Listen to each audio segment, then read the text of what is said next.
Guys, thank you very much for having me. So why did Andrew Tate get banned? They did not tell me. They did not send me an email, no correspondence. I certainly didn't break terms of service. I guess that's why they couldn't send me an email and explain why. Nobody told me, whether it was YouTube that banned me or Meta that banned me. They banned me instantly and forever without any kind of correspondence. They've not told me why. They've not told anyone what I did. The media machine, in synchronization with the ban, we can call that coincidence if you want to believe in such things, came out with some kind of bullshit explanation that I'm misogynistic or some garbage. But the actual social media companies themselves provided no explanation at all, no correspondence at all. They just deleted. Team trying to find out why they did that, or you're not taking any action right now? I do have a lot of things happening behind the scenes. However, and perhaps I'm becoming optimistic in my old age, but I believe that in due course, the social media companies will realize the mistake they made. I think that, and like I said, I don't have intimate knowledge of the workings of social media companies, but assuming they are semi-professional to any regard, and that is a big assumption, but let's assume they're professional.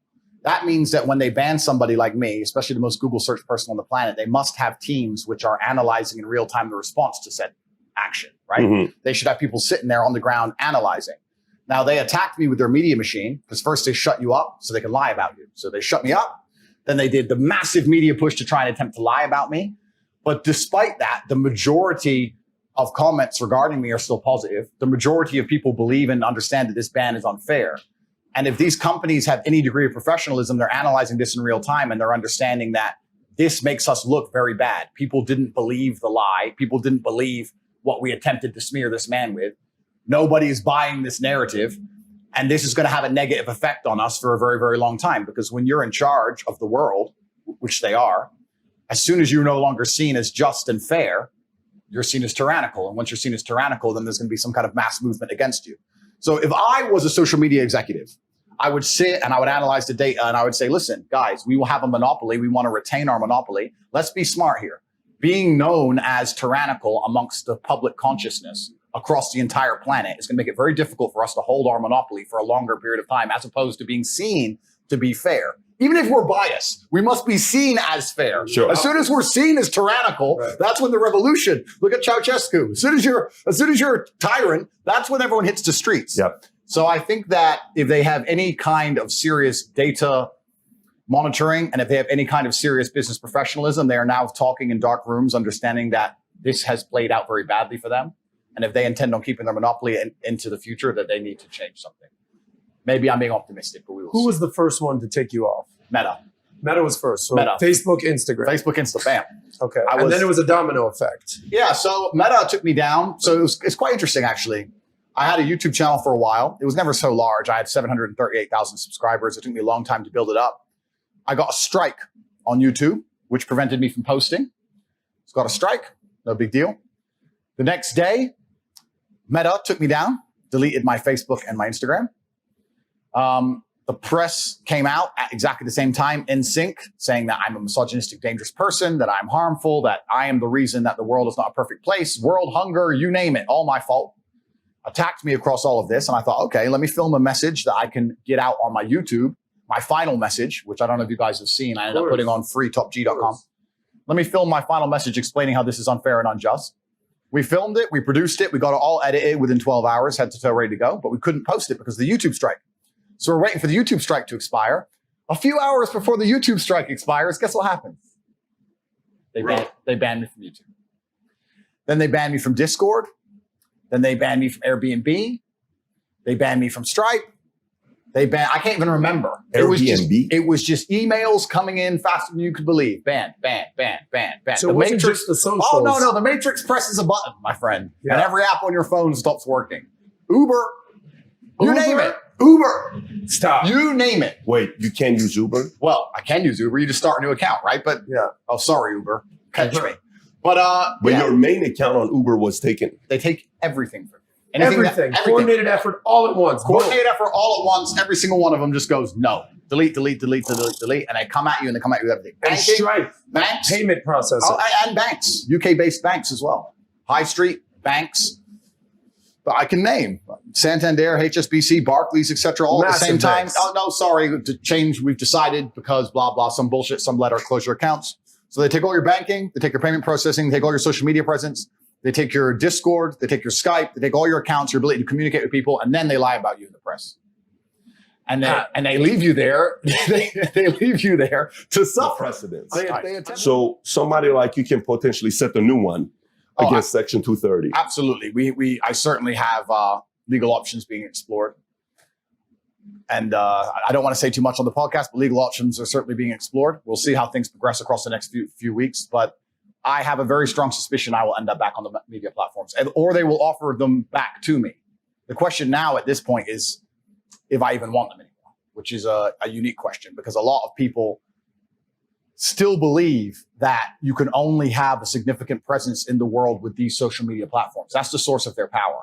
I believe there's huge pressure behind the dam in regards to the fact that everybody understands that these places are tyrannical and that they control ideas and that they force narratives. And I use my wording as the Matrix. I call them the Matrix. And people say to me, why do you call them the Matrix? And I say, because they project a false version of reality in real time that people subscribe to. If there wasn't an absolute blacklist on all opposing views during COVID-19, that bullshit would never have gone on for as long as it did. It went on for as long as it did, and they managed to purport a false version of reality for so long because you couldn't discuss the opposing side.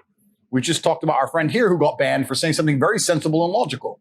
So when you get huge media companies that can literally alter in reality in real time by deleting the other side of an argument, they're creating a matrix, is what I like to call it. So I call them the source of the matrix.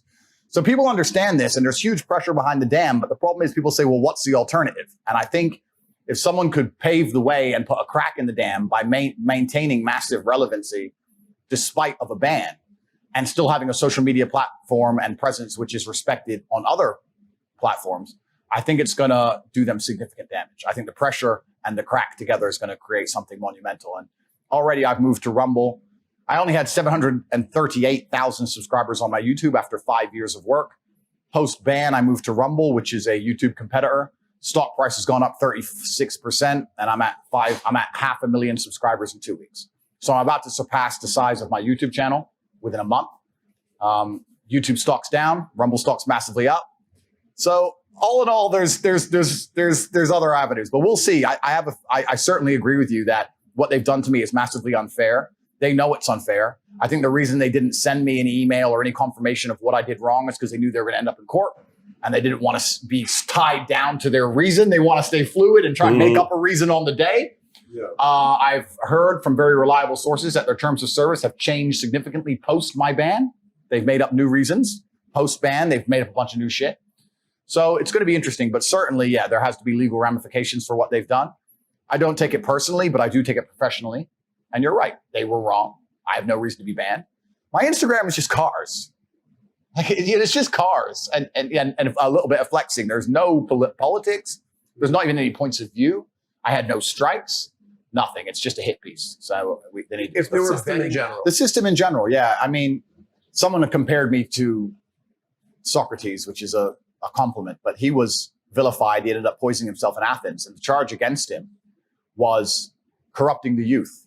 If you read about his poisoning and his arrest, they said he was corrupting the youth, but he wasn't corrupting them. He was inspiring them to challenge authority. He was inspiring them to think for themselves. When they were told something, instead of blindly complying, he said, look, analyze who these people are who are telling you to do X. And I even had a tweet I put out on my, I've been banned on Twitter forever. So I've been through 20 Twitter bans. I come back as undercover, whatever.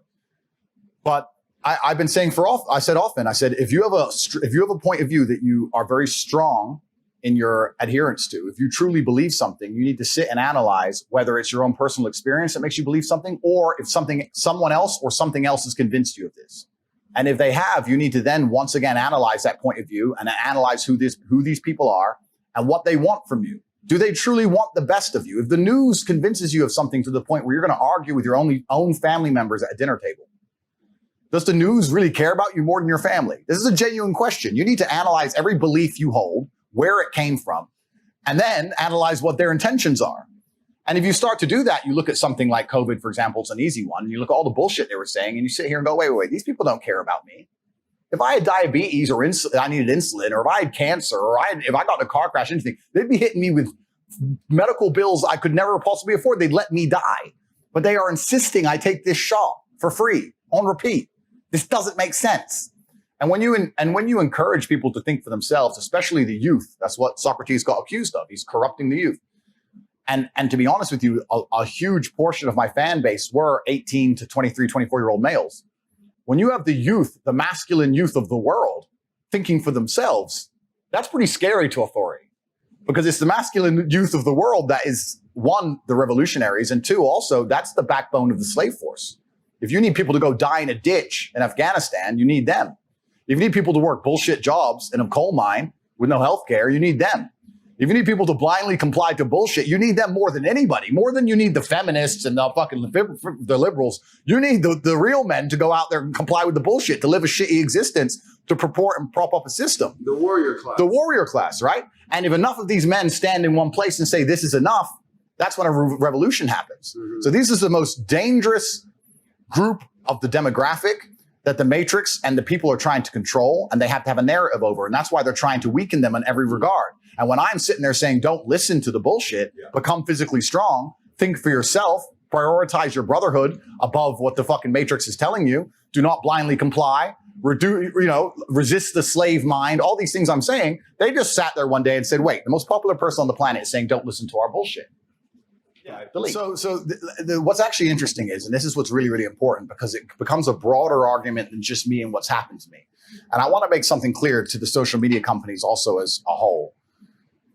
A lot of the things I said were in longer format video on YouTube 3-4 years ago.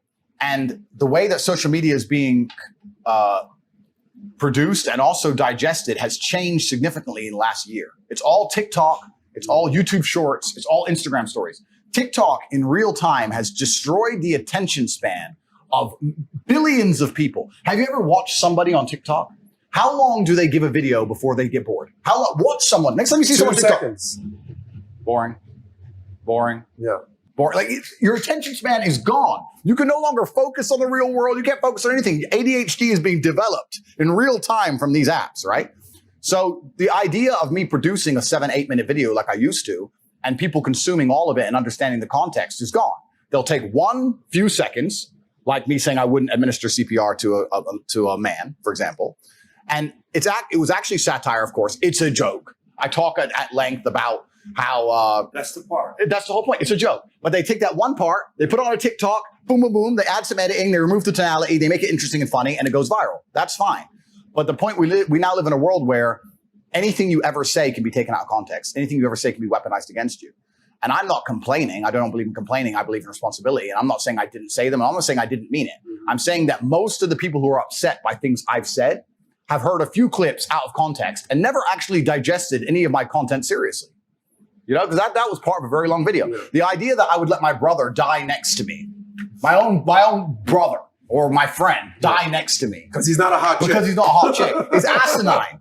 It's an aim, right? But it's stupid to even believe it. But if you watch the whole video at length, that makes sense. But if you only see that, then it doesn't work. You know, when you hear the people that support and don't support you, how do you process that? So first things first, I want to make it very, very clear that Logan Paul is absolutely and utterly a tool of the Matrix. He's a bought and sold individual with no soul. He doesn't stand up for anything, and he doesn't mean anything he says. He gets pieces of paper from Susan or whoever else telling him what he's allowed to say on his channel to retain it. You believe that? 100%. Not only do I believe it, he's proved it himself. He will flip-flop on any issue. He can be bought and sold. The dude's a bitch.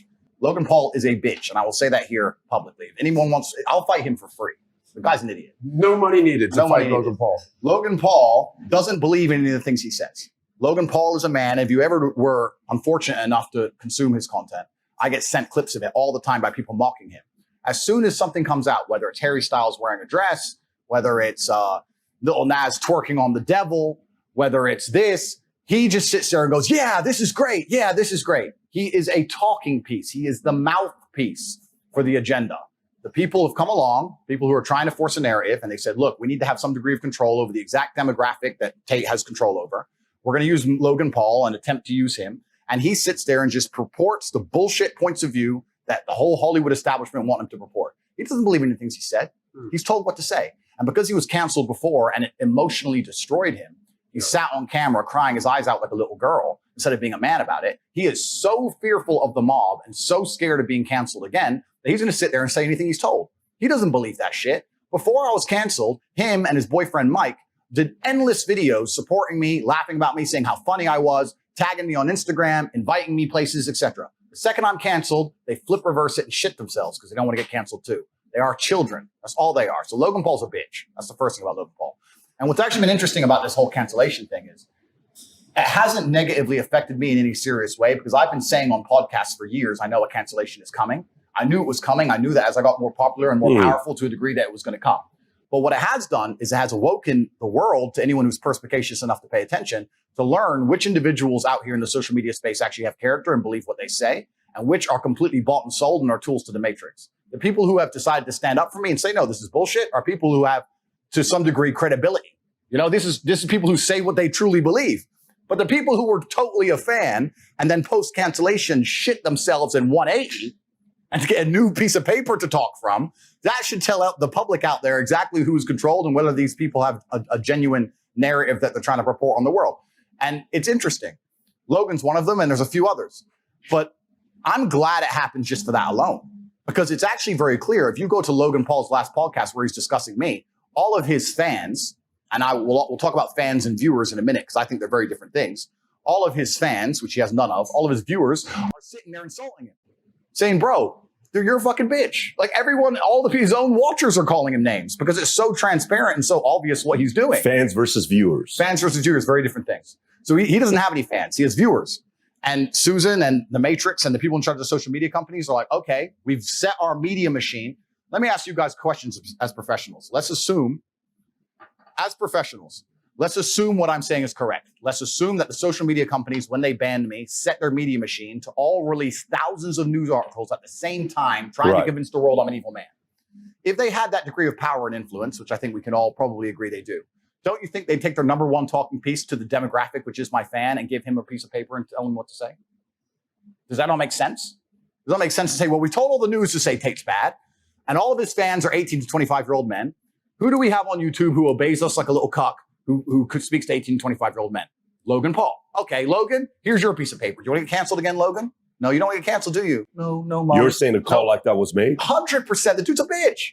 He 180'd from a super fan to talking about my rhetoric being dangerous in 24 hours. There's a difference between you saying who you think he is versus you making the speculation that he got called by somebody to say, here's a narrative we want you to take, or else we'll silence you. Well, Logan is not capable of independent thought.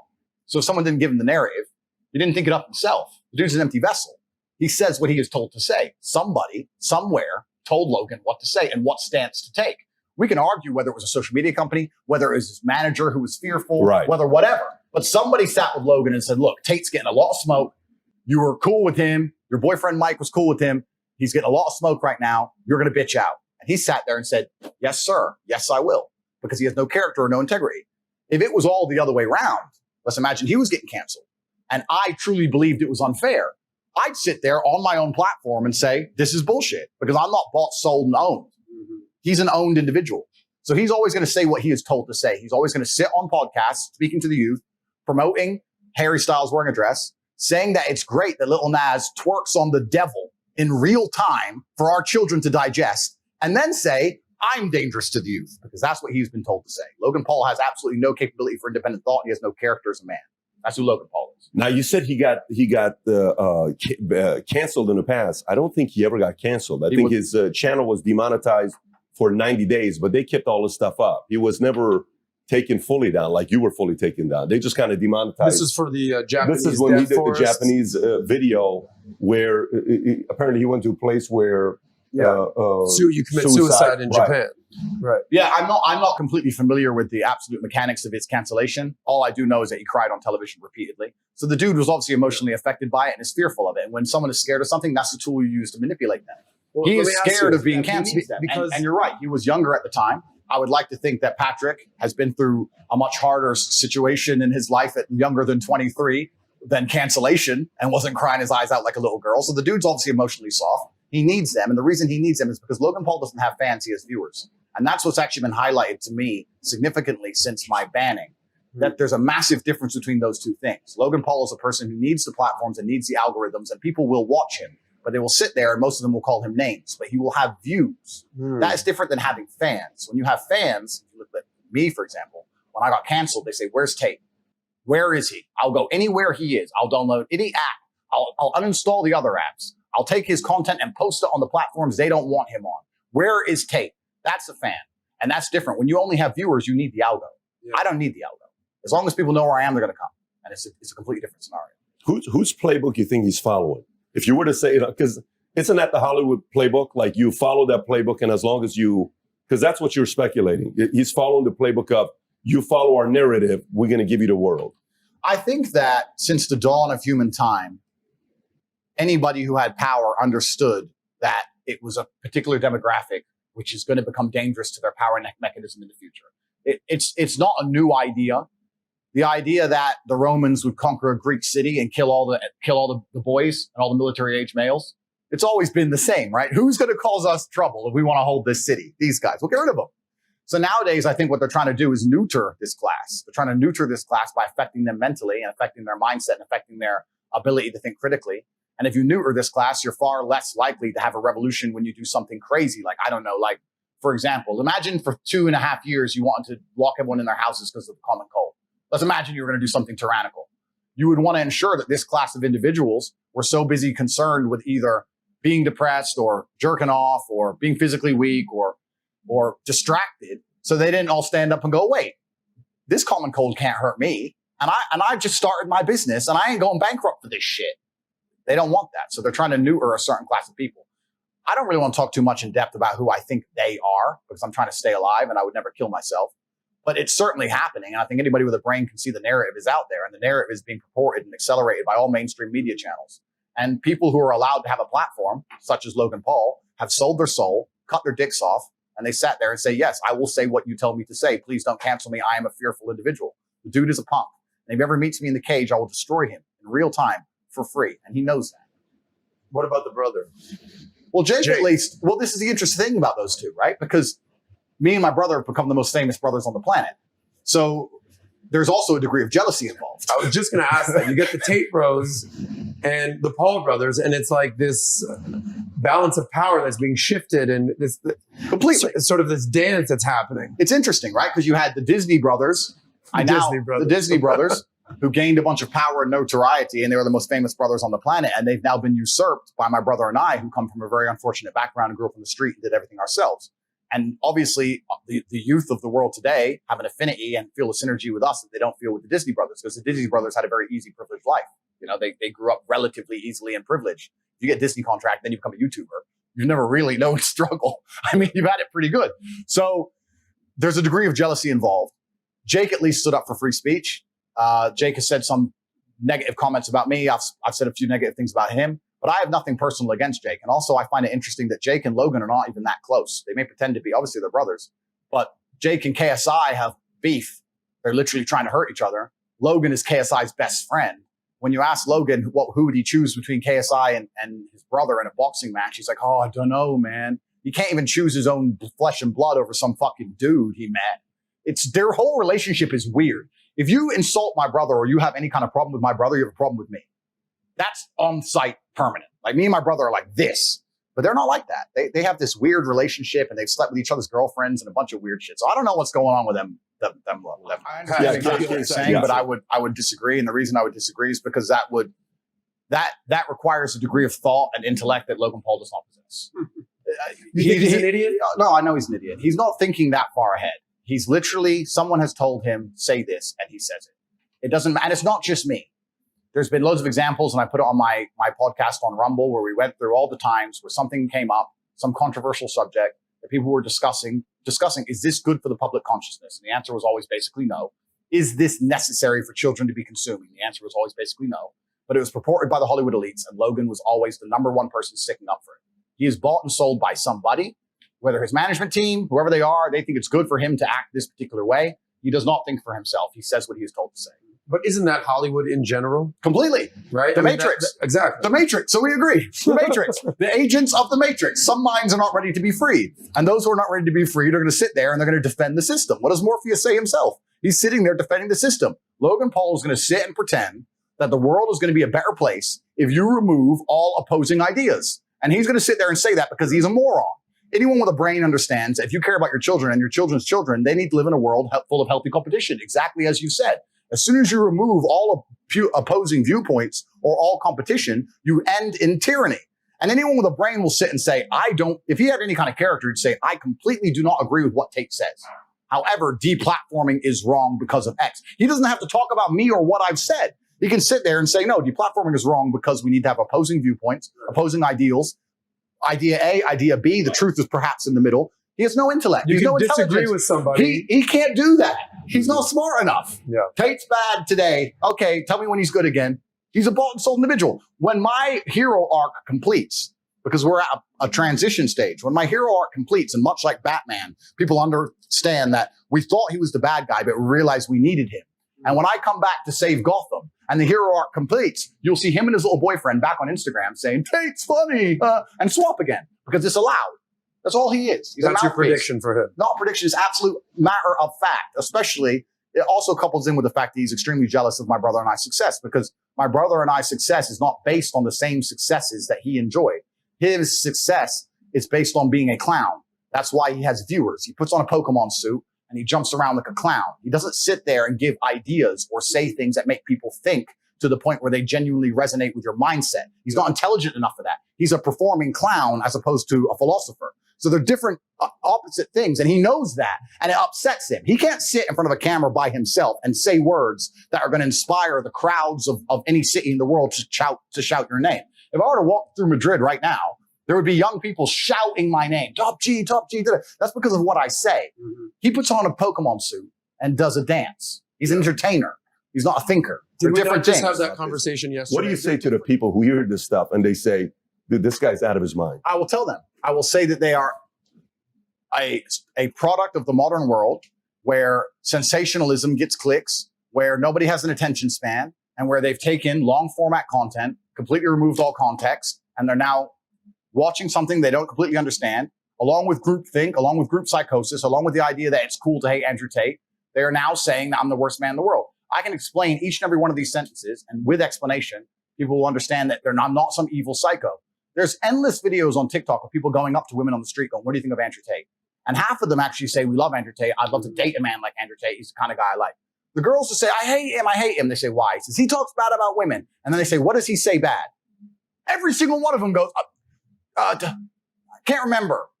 They were told to believe it. Like they're told to wear the mask. They don't even know. They're NPCs. You know what's unfortunate about the world? What's NPCs? NPCs, like a video game. You ever played a video game, a non-playable character? Where you're like running around in an RPG and there's some character there who just repeats the same line over and over again? They're NPCs. You know what's unfortunate about the way the world is? Maths and statistics insist there's no way this can be broken. That unfortunately, half of the population are more stupid than average. That's the truth. There are a bunch of dumb people out there who just literally repeat what they're told. Tate's dangerous for women. Tate's dangerous for women. Why? Don't know why. Well, why do I need to go watch all the videos on Tate? I'll just take your word for it. Yeah, I don't even fucking know. If you don't mind, I would like to go through each of these one by one. If you could remind me of the first one, I'll explain it. So you have the CPR you already addressed. Yep. Drive. So corruption in Romania. So let's do one by one. What's the first one? Corruption. Go to corruption or drive-in. Corruption. So let's talk about, I said corruption is far more accessible in Eastern Europe. The reason I said that is because firstly, I live in Romania, which is a beautiful country full of beautiful people. I was living there and people often say to me, why do you live in a corrupt country? And my argument was, every country's corrupt. If you think America is not corrupt, you are living in a bubble. The world is corrupt. England's corrupt. They're all corrupt. The EU is corrupt. Russia's corrupt. Every country's corrupt.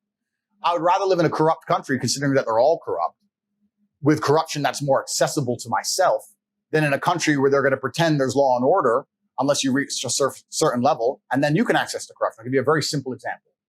If you are, let's say, the husband of a senator, for example, and you DUI, let's just make this up, hypothetical. This would never happen. This would never happen. Course, because, yeah, for sure. You know, like this kind of stuff America, doesn't happen. The greatest country in the world. There's no way that husbands of senators don't drink. They don't just DUI. Yeah. But let's imagine you did, right?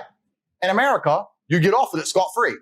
But if you're a single mother or you're a single parent and you're out there working a minimum wage job and you're trying your very, very hardest and you have kids to raise and you get a DUI, you're fucked.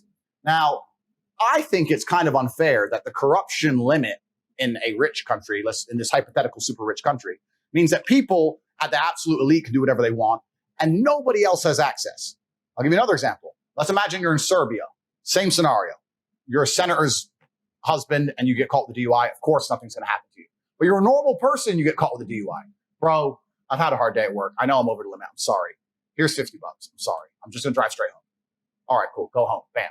Accessible corruption. To me, that's a more of an appealing environment to live under than under a society where they're going to take a normal person, wreck them under the law, throw their ass in jail and fucking destroy them and sit there and cry about law and order, law and order, law and order, when it's all bullshit anyway. There's no law and order. The threshold for corruption is too high. So for me as a person, you said I'm a chess player. If I'm a chess player and I analyze the chessboard, I have geographical freedom. I have financial freedom. I'm going to live in a society. Why don't I live in a society where I have the most possible moves to make on a chessboard? Where would I go? I'd go somewhere where my money can benefit me. I don't have billions. I'm not a senator's son, but I have enough to live in some other countries and be protected in some regards. That's just an intelligent chess move. I explained this at length in a video. All that context all removed. I was talking about speeding fines. They take the misogyny thing. They take something about rape, which is imaginary because I have no criminal charges against females against anything in my life ever.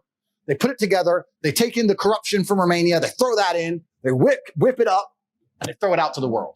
And it's bullshit. It's absolute bullshit. What's the next one? I said women can't drive. So let's stay on that one real quick. Sure. I mean, I can understand how that's going to piss off certain people when you're explaining corruption and law and order, because where does jealousy and envy come from? If you think about it, jealousy and envy comes from what? Sometimes usually. It comes from people that no matter what they do, they can never be Tate. Yeah. They can never, ever. Like we were talking to Graham Stephan and he says, what do you think about Tate? What do you think about everybody that's going to try to do his affiliate marketing? I said, go ahead and do it. Yeah. I said, he's not duplicatable. Yeah. So non-duplicatable people like you are annoying to people that are, I don't know if you understand what I'm saying. Correct. They can't sit there and say, no matter how many motivational books they read, right. No matter how many videos of you they watch, they cannot talk like you and tell the story. Yeah. That produces envy and jealousy. Right. And you can see how someone like this can be taken out of context saying, he must be a criminal for wanting to go to a place that doesn't have law and order. Absolutely. And I understand why they would say that. Now, what's actually interesting is Bucharest, the capital of Romania, where I live, is statistically 25 times safer than a city like London. It's not even a dangerous place. It's the most Christian country on earth, 99.3% Christian in the last census. There's churches everywhere. It's highly religious. It's a very nice place. It's just a different economic bracket. It's nothing to do about Romania specifically. If you go to any second world country in the world with a different economic bracket, the corruption is going to be more accessible. The price is lower. Humans are corrupt. Every single institution on the face of the planet that is run by humans, which is currently all of them, at some degree is corrupt. All of them. Whether it's doctors, financial, judicial, law and order, the monetary system, it's all completely and utterly corrupt.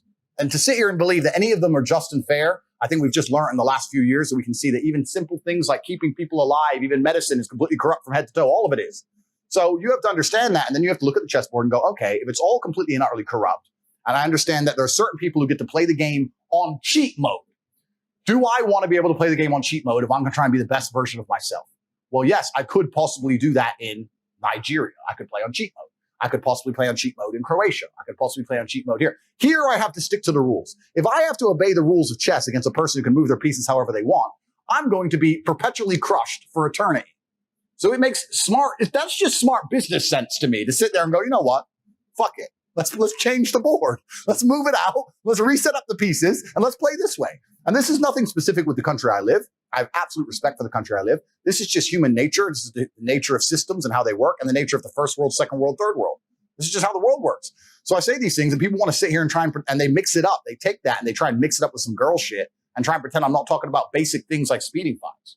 That's really what I'm talking about.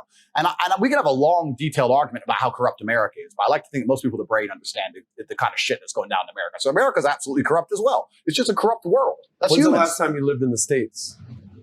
I left when I was a child. So you haven't lived in the States in Never. decades. Never. Wow. But you go back quite frequently. That might come to an end. That might come to an end. Maybe Miami. Miami, But you yeah. use an analogy to kind of set you up for this. Use an analogy with Pomp whenever you did that interview. Yeah.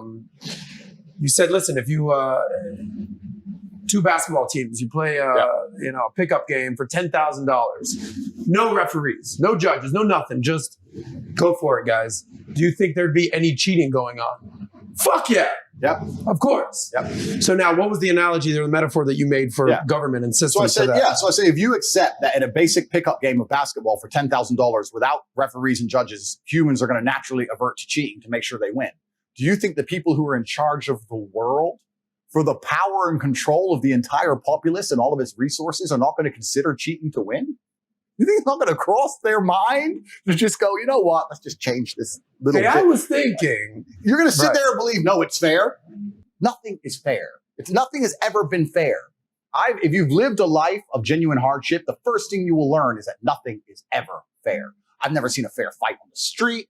I've never seen a fair relationship. I've never seen a fucking person lose his girlfriend or lose their husband fairly. I've never seen a fair incident on the fucking road when someone gets crushed by a truck. The world is a very unfair place. And humans come along and we purport this idea, don't worry, if we're in charge, we'll make it fair. It's bullshit. It's bullshit. Nothing is ever, ever fair. And the human inclination is to win, as it should be. And the more powerful you are and the higher the stakes, the higher your inclination to win, as it should be. This is human nature. You wouldn't be able to put yourself in a position of power if you thought any other way. So if you're going to sit there and accept the basis that we're going to cheat in a basic basketball game, that people cheat in football games, that people cheat in poker, and people cheat in all this bullshit, and then say no, but they're not going to cheat to control the world, then you're asinine. Right. It's all a fucking lie. It's all a cheat.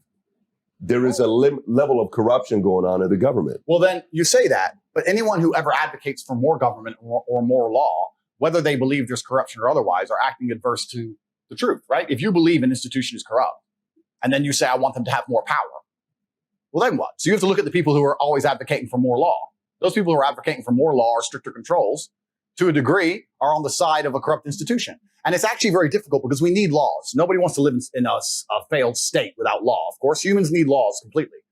But dying empires, this was said by somebody more intelligent than me, but I can't remember their name. Dying empires adopt laws like a sick man adopts medicine. And you'll see why some of these countries in the world, especially the first world countries, as things get harder and harder and harder, the government only has one answer to all problems: law.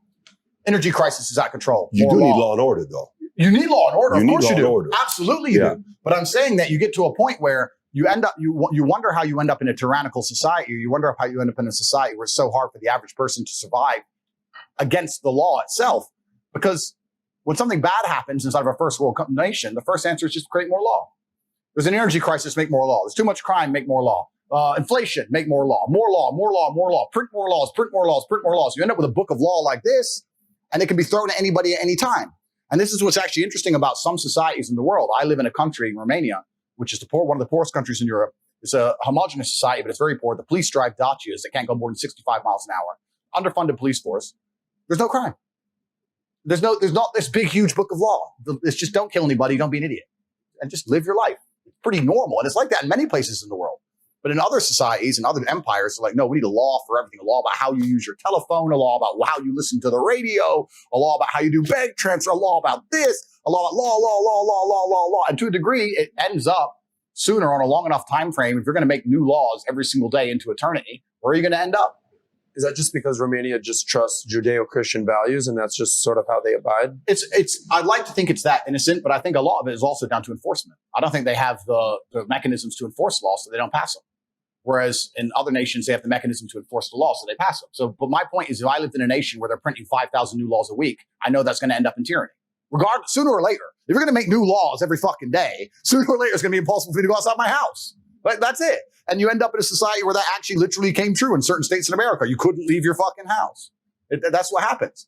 And it's a sad state of the world, and I'm not a pessimist in any regard. I'm just trying to analyze the chessboard and be as perspicacious as possible and set myself up in a position where I feel like I can live a life true to myself and true to God and be free and enjoy the freedom of my family and just do what I want to do without hurting anybody. That's all I'm trying to do. So there was still that element of, so do you think a part of it where for you, yes, a person may say, I can see why Tate wants to be in a place where there's less fewer law and order versus in a place where there's high law and order because it doesn't really defend them, doesn't protect them. That's a really good point of view. And it actually ties in very interesting to another point I want to make, where there's a correlation between people who are free thinkers and people who have opinions which differ from the norm and their testosterone levels. I don't know if you've ever seen this. But the higher your testosterone level, the more likely you are to stand up and say something that the group doesn't agree with. The basic premise behind it biologically is you're more prepared to defend your idea. If you stand up against 5 men and say, you're wrong, I believe this, at some point, and especially in history, that can become violent. So if you don't have the capability or at least the bravery to stand up and face the possibility of violence, you're more likely to just comply with the group thing. So they've done a whole bunch of studies that proves somebody who is combative, not in a negative way, but combative as a whole in regards to not physically afraid of having a confrontation, let's say, is more likely to have an independent idea as opposed to somebody who is the complete opposite. They're just pure groupthink because fish swim in schools, right? That's how they protect themselves. So it's an interesting point you have there. And also that can be extrapolated if you look at the political parties of the world or you look at the different ideas, etc. You can usually look at someone and kind of see their politics. Sometimes you can look at him and go, yeah, I get it. Right. So there's a lot. Biology is a huge part to play with it. And yeah, I agree with you. And you're totally right. My view, like every other person's view on earth, is bias. And I have a large degree of individualism and a large degree of I can fix this myself or I'll be okay by myself. And that's how I was raised. And it's also my genetic makeup. And you're right. I completely agree with you. And I understand that. And that's why each to their own.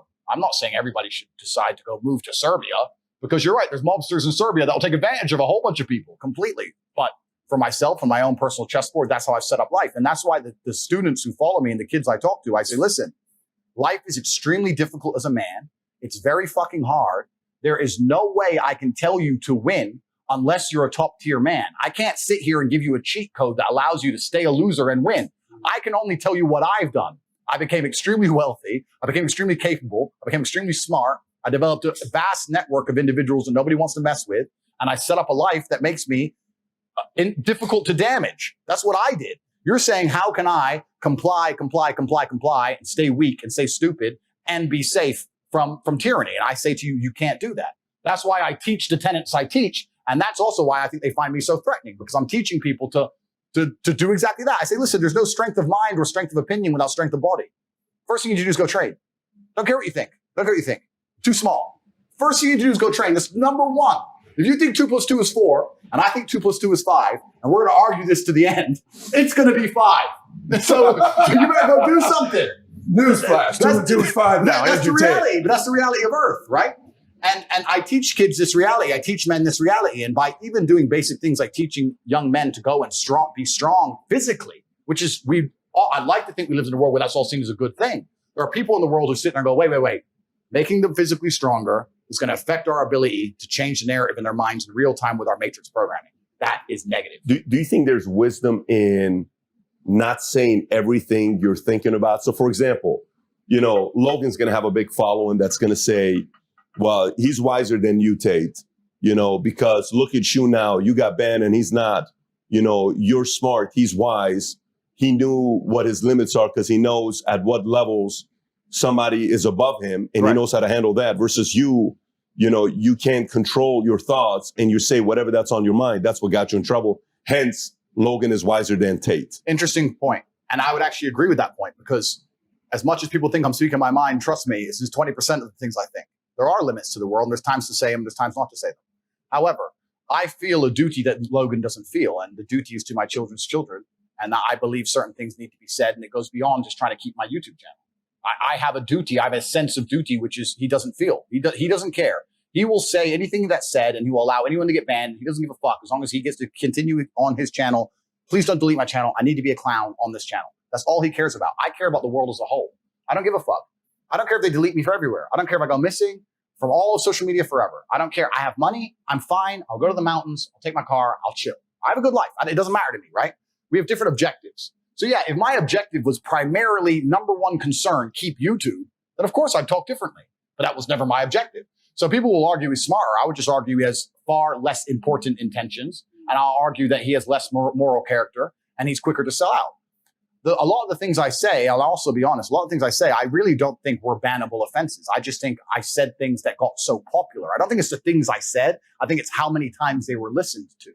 And that long list of things I said, There's one more there I'd actually like to really disparage because it's the one that annoys me the most, where it says, I say that women should bear some responsibility for being raped. I'd like to take this time and explain what I was saying in long format video, which has been completely misconstrued.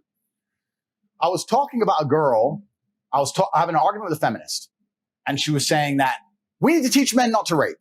And I said, my dear, I love how idealistic you are, but I am realistic. Men are already taught not to rape. She's like, no, we need to go and change language at school and rewrite history and do all the shit they're trying to do to make men weak because they think that weak men don't rape, which is another argument I want to come back to because weak men are the most dangerous men on the planet. Let's talk about that later. But I said, no, people already understand that rape is wrong.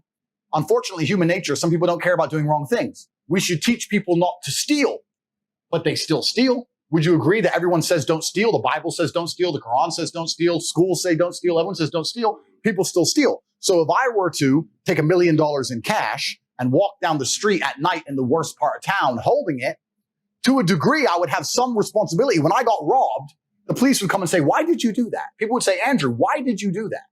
You have to protect yourself from things. You can't just rely on the ideological hope that other people in the world are going to be perfect and infallible, or that the law is going to prevent it. You have to say, no, I can't walk through the ghetto at 2 a.m. with $1 million in cash. I take personal responsibility. She agreed. I said, then by extension, would you agree that the smartest thing a woman can do to prevent rape is not to sit here on a podcast and try and change the way men think and talk a bunch of bullshit, but to take some degree of personal responsibility and not put herself in dangerous situations? I'm not saying that's going to prevent all rape. I'm not saying that rape is okay. Rapists should be executed. I'm not saying that every single woman who was ever assaulted could have prevented it. I'm not saying any of that. I'm saying the smartest thing a woman can do is say, this is dangerous. Going home with this guy I just met is dangerous. Walking through this area by myself is dangerous. Let me call a taxi. Let me call my brother. Let me go with my husband. Isn't that a more intelligent way to teach women to prevent themselves from being raped, as opposed to telling them you can do whatever you want, walk around in the middle of the night naked, it's no problem. Men shouldn't rape, men are the problem. I said, what you're trying to do is illogical. What I'm trying to say will actually prevent rape. So what you're saying, when you're telling girls, do whatever you want, men are the problem, you're convincing women to put themselves in situations where bad things might happen to them. Whereas I'm saying, listen, women and men, look after yourselves. I'm a full-grown man, 4-time kickboxing world champion. There's places I don't go alone. I came here with security. That's called being an intelligent adult. So this is what I was trying to say. I was trying to say women need to protect themselves and bear some responsibility to make sure they don't put themselves in situations where bad things can happen to them easily. I'd like to think that's a pretty logical point. No. Andrew said rape's fine. Andrew said it's women's fault. I didn't say that. I really didn't say that. It's completely insane. If I speak to my brother's daughter, or when I have daughters of my own, and they say, I'm concerned, how do I protect myself? I'm not going to say, don't worry, here's how we're going to protect you. I'm going to rewrite the mentality of every man on the planet so you can walk around naked at night. I'm going to say, listen, you don't go out at night. I'll come pick you up. Who are you going with? That's just intelligent adult think. But they've taken it, misconstrued it, taken it completely out of context, put it on TikToks, reported it, Media Machine picked it up, lied about me, deleted me so I can't defend myself, and now I'm dangerous to the world. It's a fucking scam. It's all a scam. And it's actually quite interesting because the people who are close to me have said to me in real time, Andrew, you've impressed us. I said, how? He goes, the hit piece they've done on you is unprecedented in the world. And you seem unfazed. It's like, it's not a matter of being unfazed. It's slightly annoying. It's a matter of just analyzing, what I can actually do about it. But I think most people who had been through the shit I've been through right now would be genuinely upset and affected by it. I don't give a fuck, right? Because I've set my life up in a way that I know I'm okay. But not many people can handle the entire world saying you're a fucking rape apologist and we're going to delete him from the entire world. He's dangerous to women. Not many people are going to want that to happen to them. So what they've done is genuinely criminal because this is bullshit. I was sticking up for women against feminists saying, don't tell women to go out at night. They're going to get hurt. It's absolutely insane. And like you correctly identified earlier, if someone were to hurt a female member of my family, it'd be the biggest mistake they ever fucking made. So I don't care about, I'm the worst enemy a man who hurts a woman could be. The other point I made earlier, I don't want to talk too much, but we talk about weak men. This is what's scariest about this entire agenda they're trying to purport. Because their ideas, like the feminist idea and like the mainstream idea and like Logan Paul's ideas, all their ideals is if we weaken men, then if they become weak enough, they'll no longer be a threat. And I argue that point absolutely. I think the most dangerous men on earth are the weak men. I think inside of every single man, we're born with a fire inside of us that if we do not control can destroy ourselves and other people. And if you look at men who have no emotional control, because that's what they're trying to teach us to have. They're saying, listen, you're a man, you're allowed to just cry all the time and have no emotional control, no stoicism, just react to your emotions. Do you know what happens when you tell men to just react to their emotions? Anger. You have school shootings, you have rape, you have violence. That's what happens when you tell men to have no emotional control. These school shooters are kids with no emotional control. Rapists are men with no emotional control. Violence and the bullshit you see on the street are men with no emotional control. Telling men to not be stoic is going to create a breed of violent young men who have no emotional control, can't control their emotions, and act out on them. That is absolutely and utterly more dangerous to society than me coming along saying, listen, I don't give a fuck how you feel, young man. It doesn't matter how you feel. You have duties and you have responsibilities as an adult, and you must comply and act a certain way regardless of how you feel. That is better for society as a whole, especially as I'm only teaching the tenets of, listen, go to the gym anyway. Doesn't matter. You don't feel like it. Go anyway. Listen, your girlfriend left you. Your heart's broken. You're not allowed to stalk her. She doesn't want you. Get the fuck over it.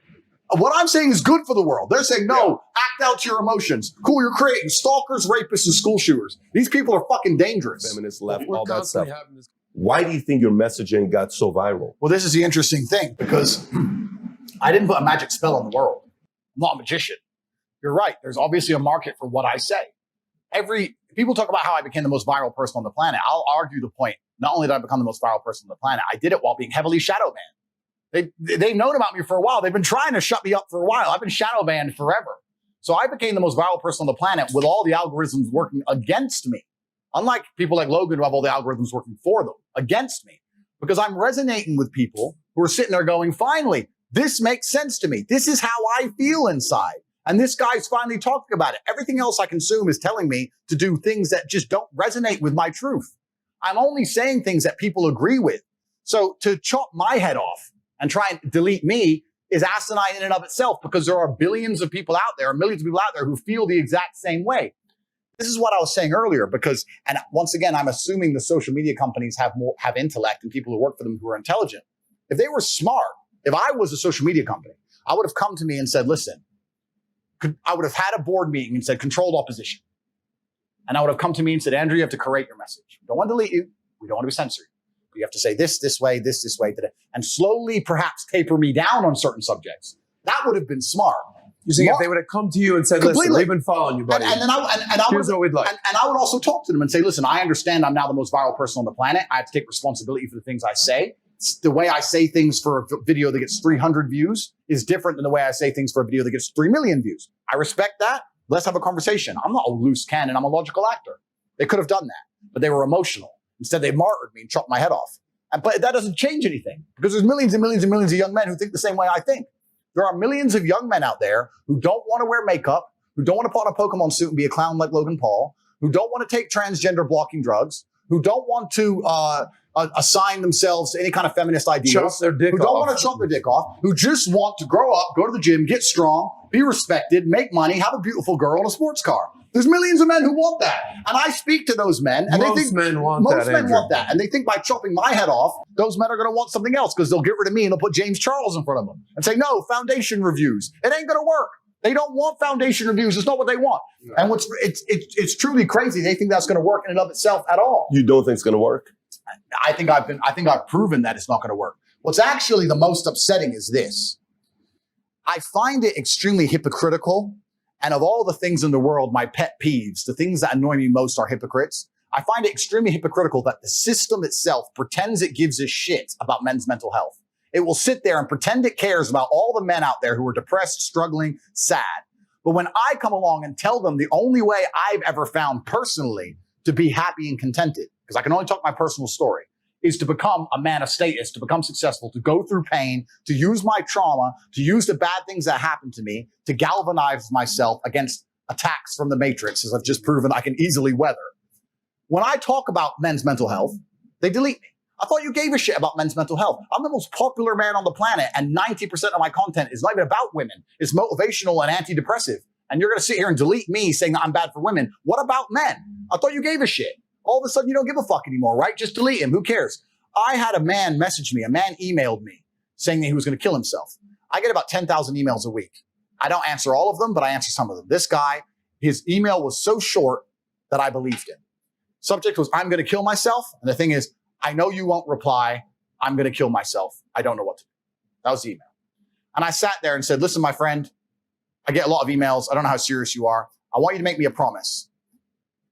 I'm going to guess that you're not in the best physical condition you could be in.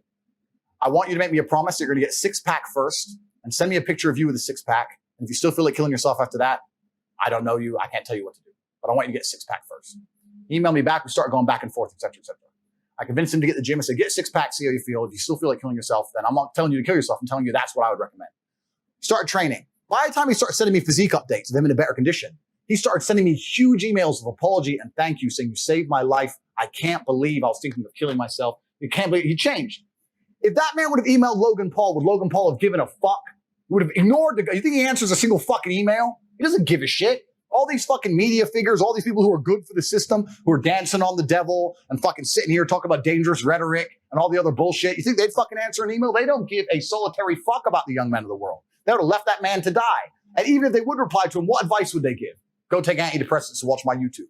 They have no value to give the guy because they've never had a life of actual genuine struggle. I'm out here genuinely saving lives, genuinely saying to men, the world you now live in is so competitive that if you're not a competitive male, you're going to be perma-depressed. You don't have a mental disease. You're just in a competitive environment and you are losing. You need to become a competitive person. There's no easy way. It's going to be hard. It's going to suck. But if you get to top G, the name, if you get there, it's a life worth living. Right. That's what I'm saying. And then millions of young men are going, wow, he's showing that you can be born from nothing, single parent on a fucking council estate in the worst town in England, be stabbed, come from nothing, and survive and end up with a multi-millionaire. Maybe I can do it if I work hard and I'm diligent and I try hard and I'm really giving hope to the world. And then they delete me. Then they put up a new thing about men's mental health saying which pill they should take. And then they put James Charles in front of them on the algorithm.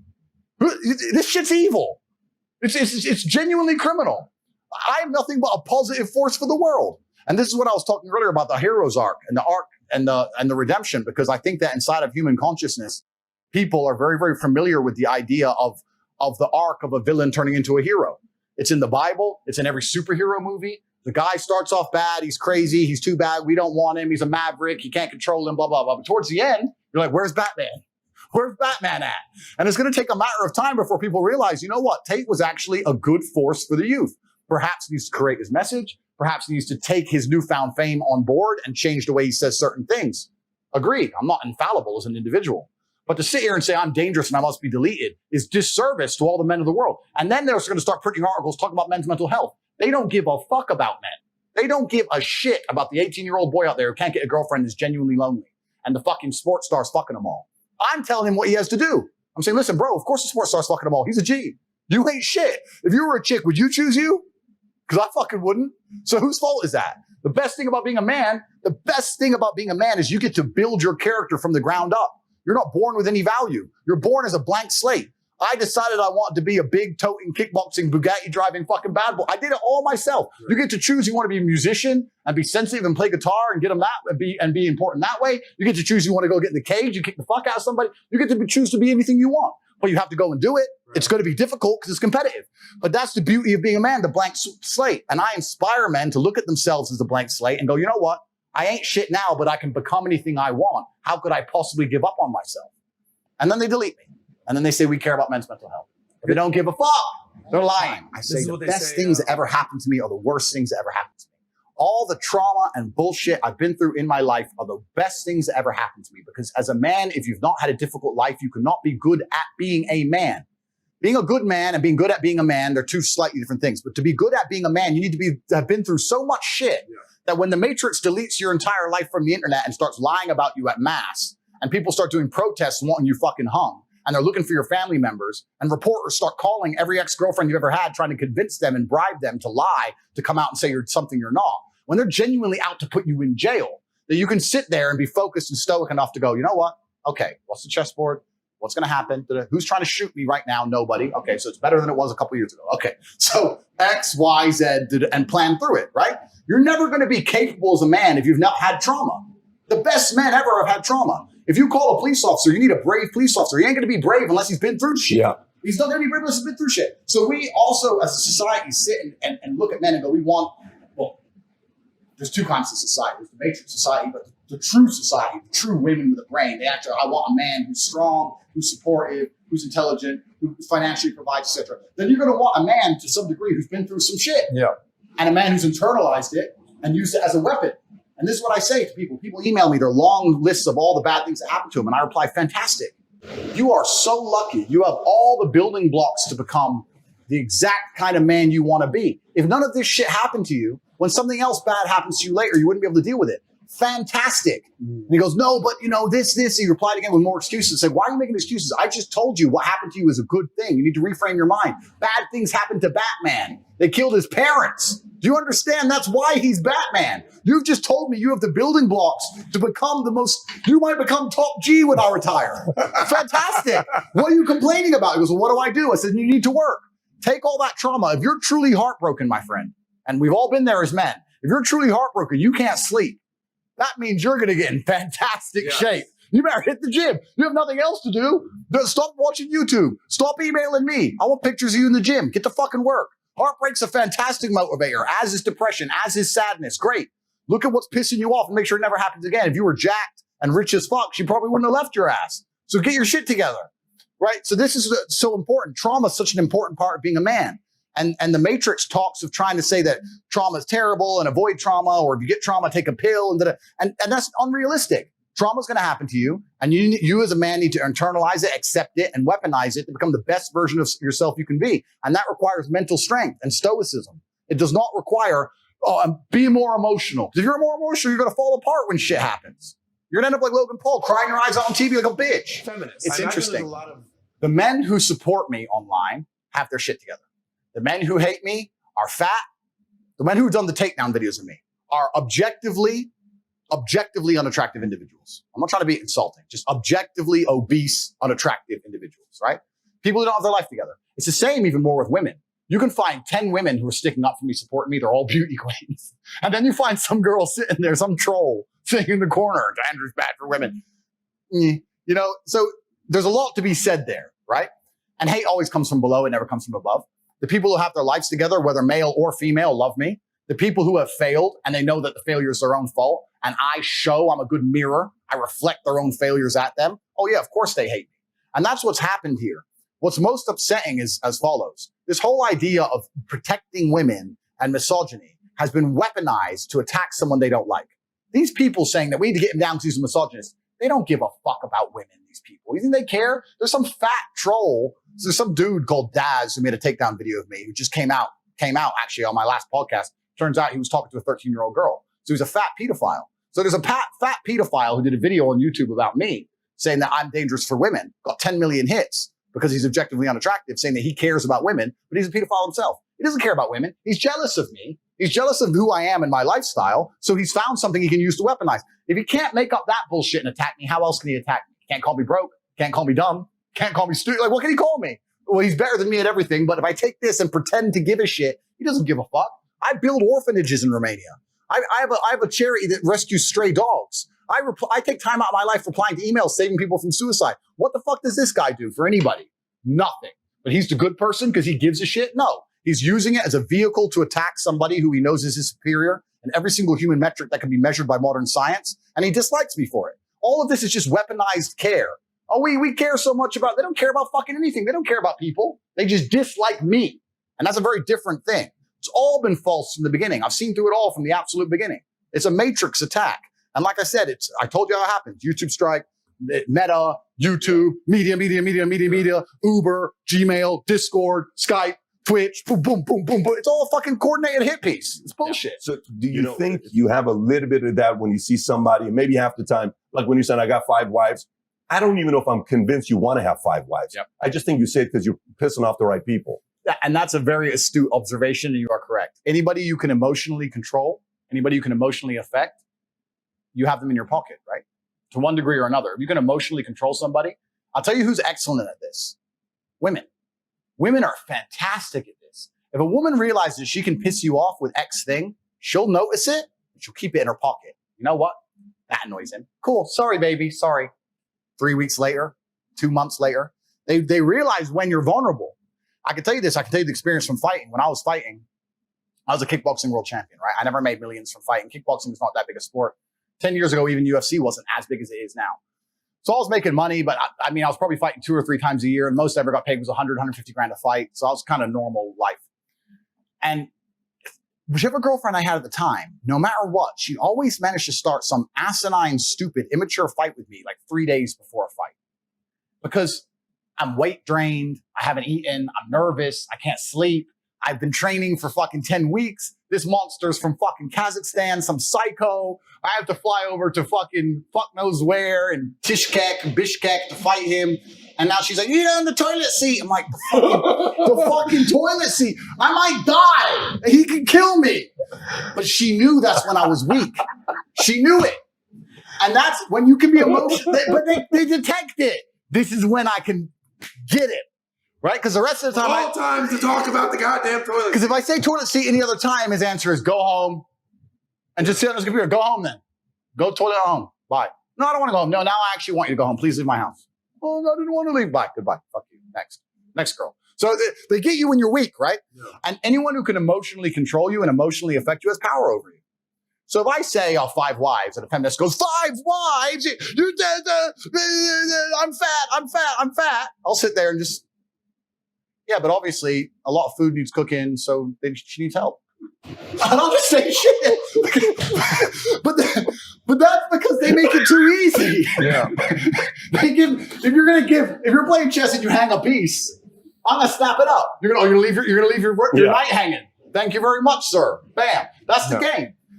That's the game. So yeah, you're completely right. I do instigate to a degree because they make it so fucking easy to win. It's so easy for me to win debates against people because they get so pissed off with what I say. Another thing, and I'll give the game away. I'll give the game away to the entire YouTube world why I've destroyed absolutely everybody in any debate ever. I say things that they know are true and that they agree with, but I say it in a way that angers them emotionally and they get caught up in their brain because they're saying, he's saying the truth, but I'm pissed off by how he's saying it. So I want to argue with him, but he's right. So instead of saying men are physically stronger than women, I'll say females are weak. Females are weak. Well, females are weak. Females are weak. Men are strong. Females are weak. No, but but I'm right. And he knows I'm right. But he's mad now. And so is she. And they sit there and it happened on Dave Portnoy. You end up having a whole group of people sitting there trying to argue. Well, some women are strong like men. Trying to argue the fact that women are as strong as men physically because I've emotionally controlled them all and upset them all. And then I do a podcast and I get billions and millions of views and unlimited likes against good debaters like Dave and his little crew by just emotionally controlling them. It's an emotional game. I wreck them. I've never given this game away before anywhere. But this is what I do. I sit there and I say something they know is true in a way they can't agree with it, and I fucking control them all. Because they're stupid. If I was me, I'd be like, yeah, okay, perhaps I don't like the way you phrased it, but you're very true. That takes intellect. People are emotional.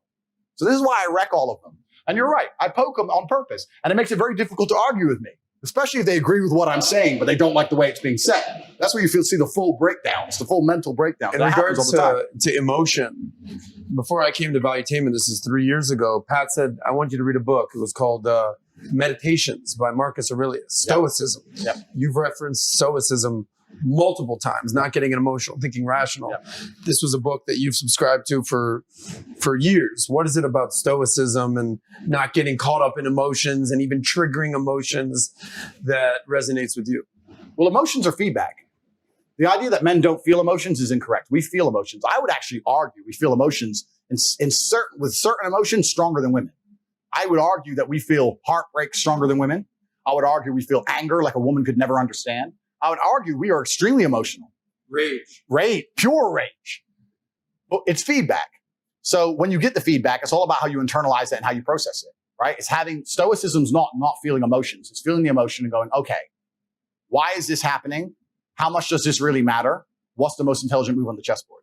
I'm not even that good at chess, right? My father was a grandmaster. I'm like 1800 ELO. I'm okay. I was a child chess prodigy, but I stopped playing chess professionally when I was like 8. So I'm as good now as I was. In fact, I'm worse now than when I was 8 because I've never taken any lessons or anything properly since because my mother and father broke up. We moved to England. My dad stayed in America. Lost my chess coach, and England didn't have a chess infrastructure. America had a chess infrastructure in the lower income schools. My dad used to go to the ghetto schools because he was black. Go to the black schools and teach them how to play chess. So we had a big infrastructure. So you peaked at 8. I peaked at 8, yeah. But chess is a fantastic game because in the game of chess, there's no luck. If you lose, no matter how well you played, if you lose, at some point you made a mistake. Even if it's the most minor mistake, you made a mistake. So you learn to understand that no matter what happens to you, if you lose a scenario, you made a mistake. Maybe it's a tiny one. Maybe it was 2 years ago. whatever, but you made a mistake, and you learn absolute and utter accountability for yourself. And that mentality is extremely powerful to apply to all things in life. The position I'm in now as the most hated man in the world, although I agree and I truly believe it's unfair, I still take complete responsibility for. I'm not going to sit here and say, I'm telling you why it happened when I talk about TikTok and YouTube Shorts, but I'm not going to blame them. Absolutely. They're a company making money and they're monetizing the best they can. Fantastic. All of this is my fault. But the Bugatti on my drive is my fault. And the yacht is my fault. And the private jet's my fault. So it's all my fault. So I take the good with the bad. I take all responsibility for absolutely everything, including if a woman leaves me, if a woman stays, if I end up heartbroken, if I end up filled with rage, I take responsibility for that. If something happens to me that makes me enraged, I will take responsibility. Why has this happened to me? Why do I feel this way? How did I end up in this position? Is this healthy in this scenario? And sometimes it is. I've had scenarios in my life where I was prepared to die to protect somebody else, and I was enraged, and it was healthy. I've also had times where I'm in a room by myself, enraged, sitting there going, this is no good for anybody. I need to just calm the fuck down. Mm-hmm. So emotions are feedback, but stoicism is the ability to process them. And that's what you need to be learn as a man. You're never going to be able to turn them off. You're going to feel them. You have to learn how to process them and turn them into a positive. It's energy. It's unlimited energy. I say this all the time. I say that the biggest periods of transformation in my life is when everything was going wrong. When my life was going good, I'm not a hedonistic person. I don't do drugs. I don't gamble. I don't do prostitutes. I don't do anything that hedonistic. But I'll certainly go on the yacht with a bunch of women I know and chill and have some vodkas and that kind of thing. When life's smooth, then it's semi-hedonistic, pretty relaxed. But when I make my biggest progress, when I really change who I am and change the world, that's when everything's fucked. When things go wrong, or I'm feeling things I don't want to feel, or bad things are happening, that's when I'm like, okay, I currently cannot sleep. I've completed the day's tasks. I've tried to go to bed. I can't sleep. More shit has to get done. That's when the amazing things happen in my life. When I was heartbroken, when I was whatever, everyone's been heartbroken. I can't remember a specific example. I hit the gym harder, right? If something goes wrong with your payment processor, that's when you get fucking inventive. That's business, right? That's when you get inventive. So all the bad things that happen to you as a man, if you're stoic, you get to take unlimited energy. Heartbreak is unlimited energy. So is depression. So is rage. So is sadness. All these negative emotions they tell you to collapse behind. It's like people talk like Bruce Lee says, be like water. And people see that as be fluid and just go with the flow. I disagree. If you're like water, you're necessary for life. You are scary when you're enraged. You're powerful. You're beautiful when you're calm. You're so many things when you're like water, right? So if I'm enraged, it's like water behind a dam. You just got to put the dam in place, and you got to get the turbo, the hydroelectrics put in. Don't tsunami your life. Put the energy somewhere. And this is the most beautiful thing about it, because people message me all the time like, oh, but Tate, you don't know how sad I feel. No, incorrect. I know exactly how sad you feel. Difference is I used it. And you're sitting here still crying, some random guy on email for the fucking third month in a row. That's the difference between you and me, my friend. I was becoming a world champion kickboxer. I got to a point into it. People often talk about depression and say I don't understand it. I will say, listen, there's been times in my life where I was fully functional as an adult. I would never label myself depressed because I don't believe in the idea of labeling myself in a negative, because I don't believe in things that take power from me, which we'll talk about in a second. But there's been times in my life where I didn't give a fuck if I lived or died. There's been times in my life where I went to fight a man for money, and I didn't give a shit if I lost and even woke up again. Didn't give a fuck. I had nothing worth living for. I was brokey, didn't have a girlfriend, didn't have any fucking money, got a 2-day call to fight some world champion, had to lose 10 kilos in 2 days, had nothing else going for me, got on a plane to Dagestan and fucking won. There's been times I've done that. By all conventional wisdom, I was depressed. I was suicidal, but I was just like, no, I don't give a shit. And that's when I was at my most powerful. Now if I get that call, I'm like, bro, I got a new car outside and shit. I'm not going to Dagestan, bro. Going to where? Sorry, how much money? Nah. But back then I was like, yeah, cool. Who is he? Oh, this guy. All right, fine. I didn't give a fuck. I was most powerful when I was sad, when I was depressed, when all these things. Mm-hmm. And the difference was the framing. It was the framing of it. Does that make sense? It's the hero's arc. And this is the thing. This is why when I was saying, when people say you don't know how it feels to be depressed, I say, yes, I do. The difference is how it's analyzed.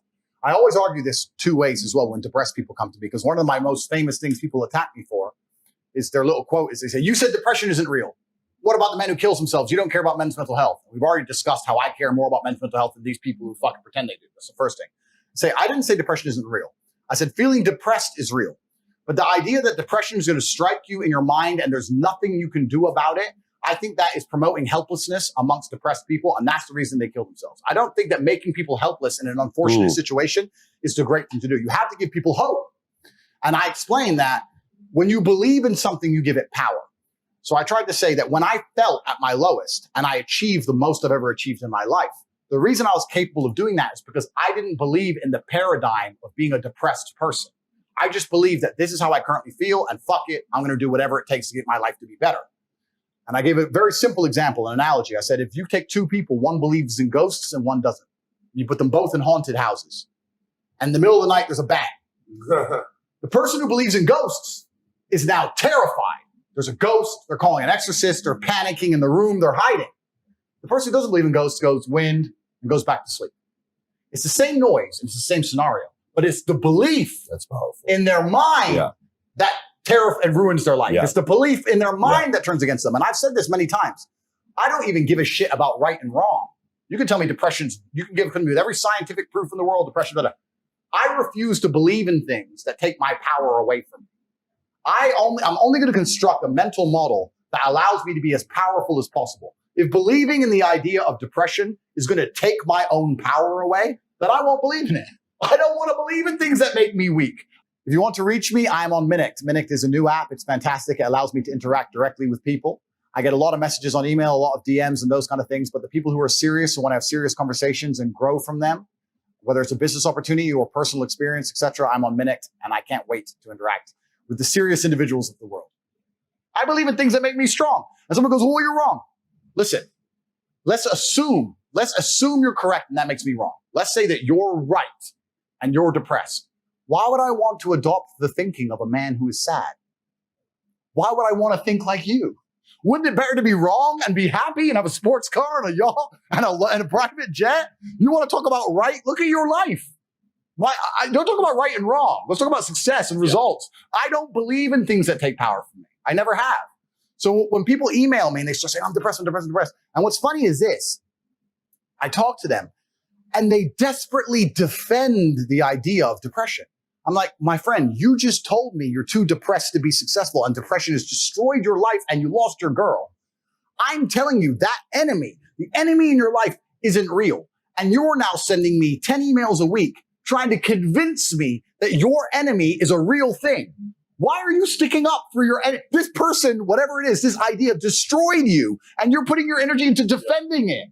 You should be on my team. Whose team are you on here? You want to sit here and convince me? I'm never going to believe you. I'm never going to adopt your thinking because your life is not successful enough for me to emulate. So why don't you try to adopt my way of thinking? Stop defending this. And they're defending it because it's a cure-all excuse.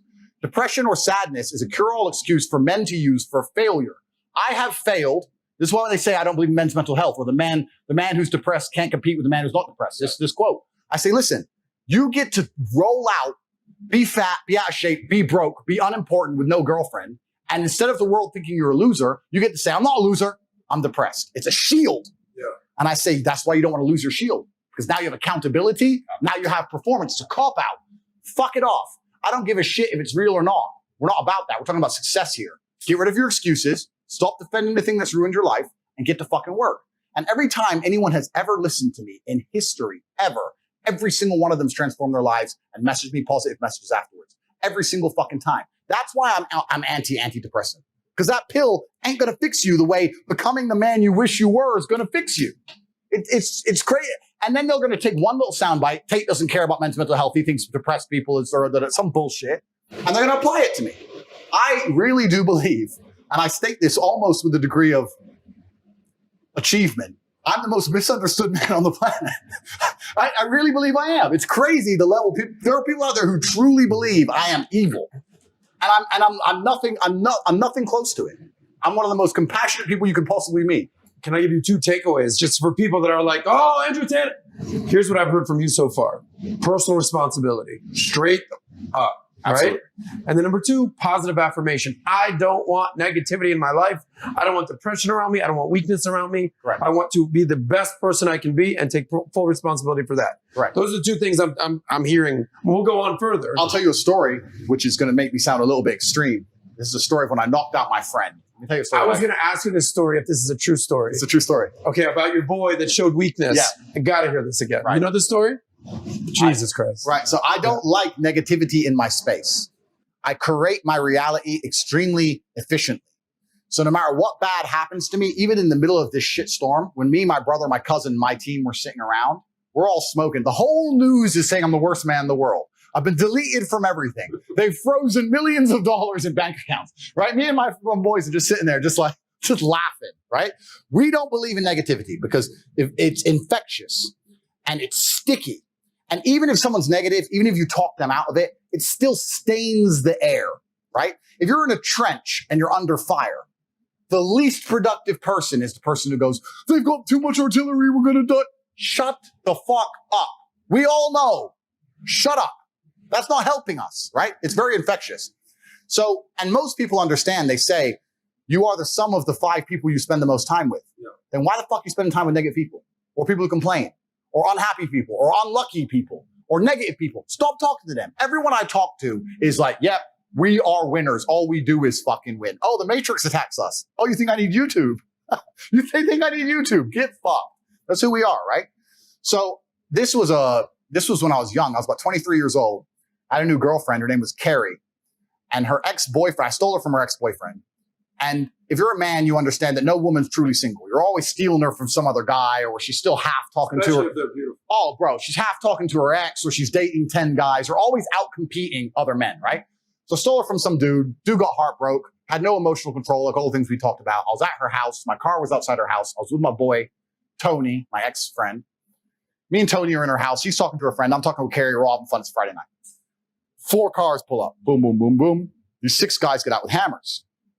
Knock on the door. It's her ex-boyfriend. Carrie starts panicking. He's crazy. He's crazy. I was like, listen, relax. I go outside with Tony. There's 6 guys with hammers. It's me and Tony, right? And he goes, bro, I don't even give a fuck about Carrie, but you're going to say sorry to me. I said, sorry for what? Because you stole my girl, you're going to say sorry. And then we'll just go away. I said, I'm not going to lie to you, my friend. I'm not sorry for fucking anything. I'm not going to lie to you. I'm sorry. And then my friend Tony next to me, and when I said that, I swear to God, when I said that in real time, because I don't take my eyes off the enemy, right? There's 6 of them, but they're all facing me directly. So I was looking in their eyes directly. When I said that, I saw all of their eyes go, shit. You ain't going to say sorry. So now we have to actually attack him with hammers. Do we actually want to attack him? At the time, I was British kickboxing champion. I was known in my town. They knew it was going to be messy, right? And I had one hand behind my back as well. I had nothing in it. I had nothing in it. Who knows what's back there? Like, you had to do something, right?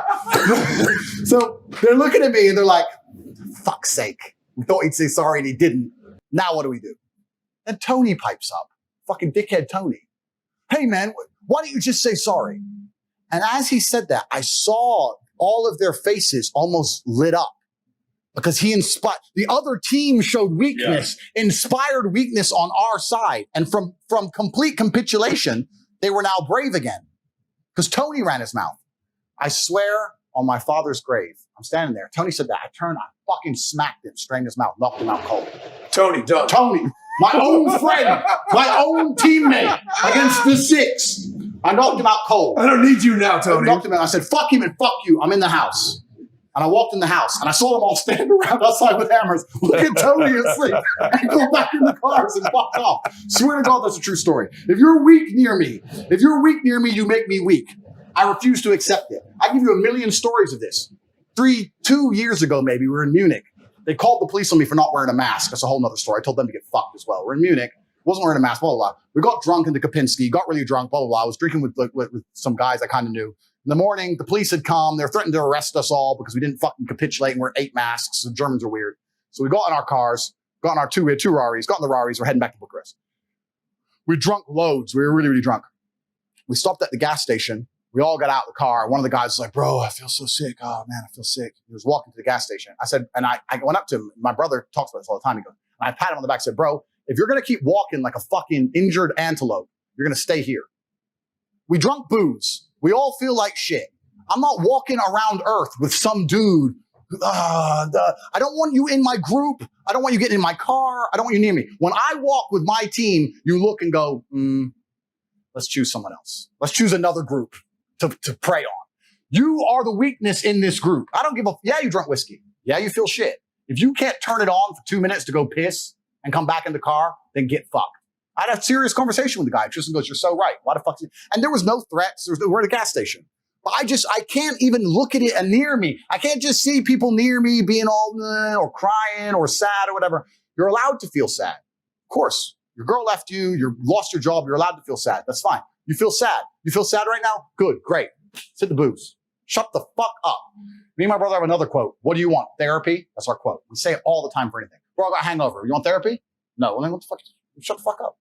Shut the fuck up. Like, why are you even saying it out loud? Why are you believing in it? Yeah. Why are you making it real? We all feel like trash. We drunk 10 bottles of whiskey. We all feel like trash, but we're high net worth individuals getting out of Ferraris in a country we don't have security. Nobody's walking fucking like weaklings.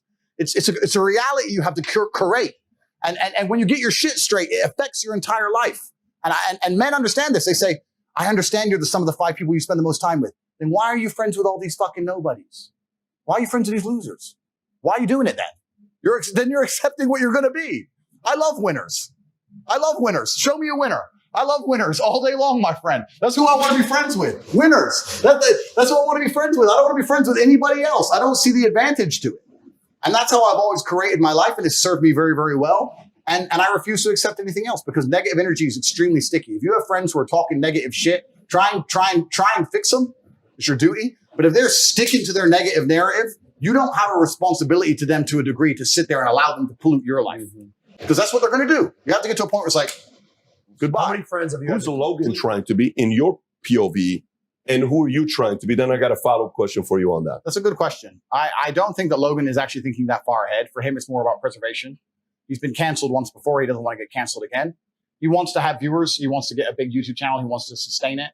He wants to continue to be an entertainer, a clown for as long as he possibly can. I don't think he's thinking anything beyond that. He wants money in his own pocket. He doesn't care about the society as a whole. He doesn't care about the ideas he enforces. He doesn't care about the people who watches him. He doesn't care about their mentalities. He just cares. He's quite selfish. I want my YouTube channel. I want my money. I'll say what I'm told to say. He's bought and sold.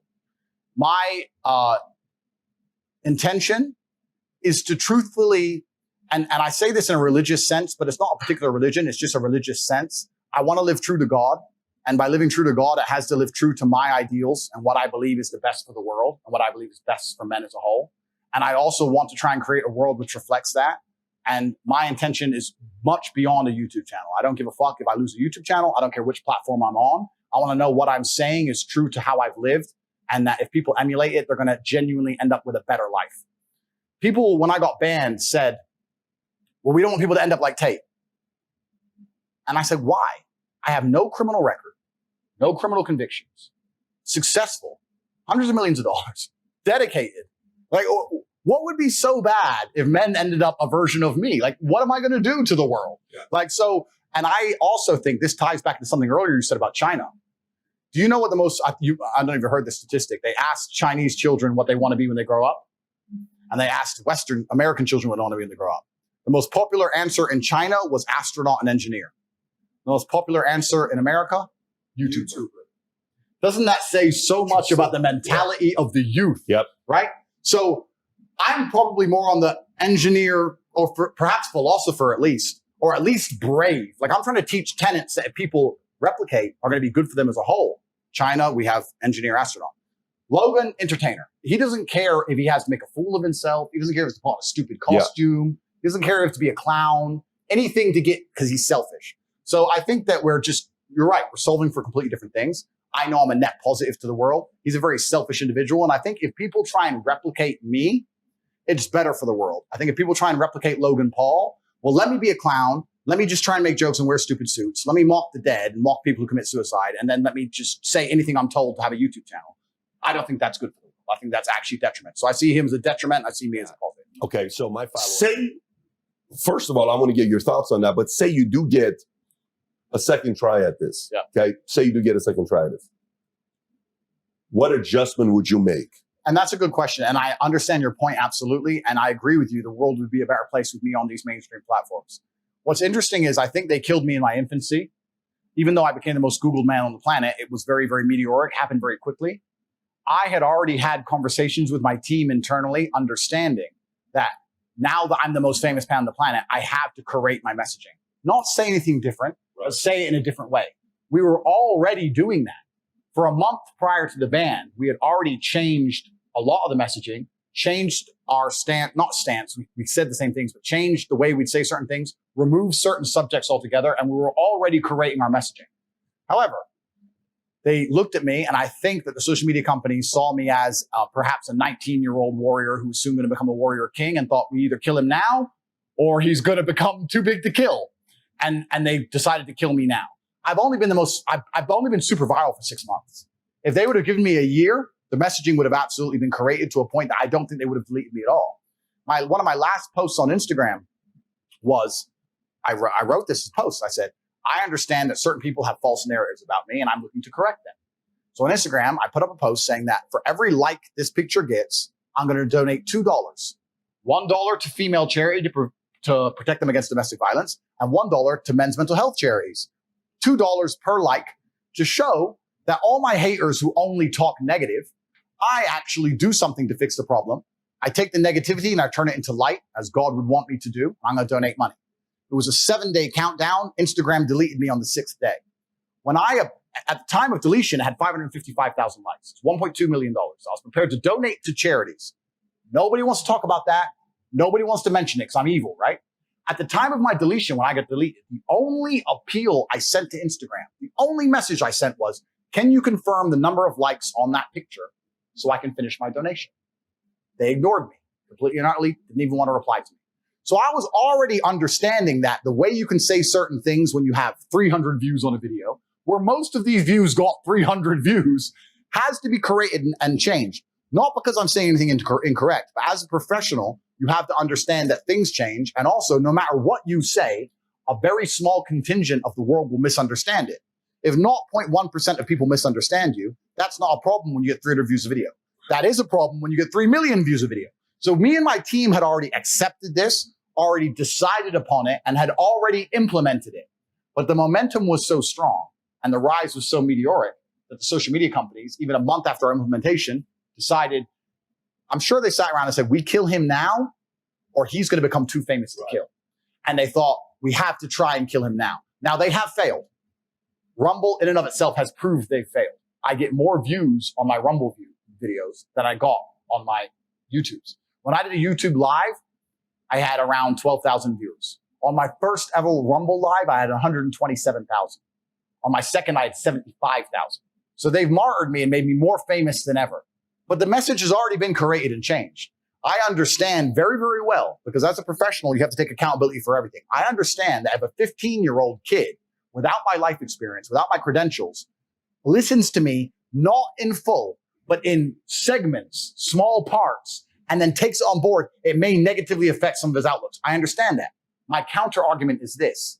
Find anything on the entire internet where if it's not chopped in a negative way and fed to 15-year-old kids, where it cannot be a detriment. That's the entire internet. That's anybody. We've already talked about modern culture, having sex with the devil on TV, transgenders, whatever they're trying to do, make kids chop the dicks off, whatever. We've talked about all this. So that's the entire internet. That's not an argument against me. That's an argument against the internet as a whole. But I was responsible enough as an adult to say, okay, I'm still going to take that in mind and I'm still going to be responsible for that myself and change my messaging, which I intended on doing. But they already decided to nuke me absolutely and completely. And that's where part of me, I don't want to be too defiant. I'm certainly not looking to go to war with anybody.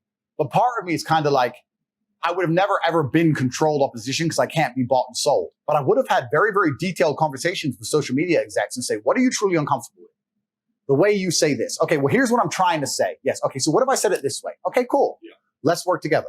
But they didn't want to be reasonable, logical actors. They wanted to just try and annihilate me, hoping I would disappear. And they're realizing in real time that I didn't disappear. So now I'm sitting here ideologically thinking, do I give a fuck what they think anymore? I only care about making sure my message is a positive for the world. Do I really give a shit what YouTube wants? Now, so if they do let me back, yeah, sure. I understand certain things have to be created, et cetera, et cetera. But my messaging will remain true. The things I say, I do mean. They are genuinely a positive. And this could have been a positive experience for social media for me. How much money did I bring to social media companies? I'm the most viewed man on the planet. Not a single monetized video. They wouldn't monetize me. Billions of unmonetized views.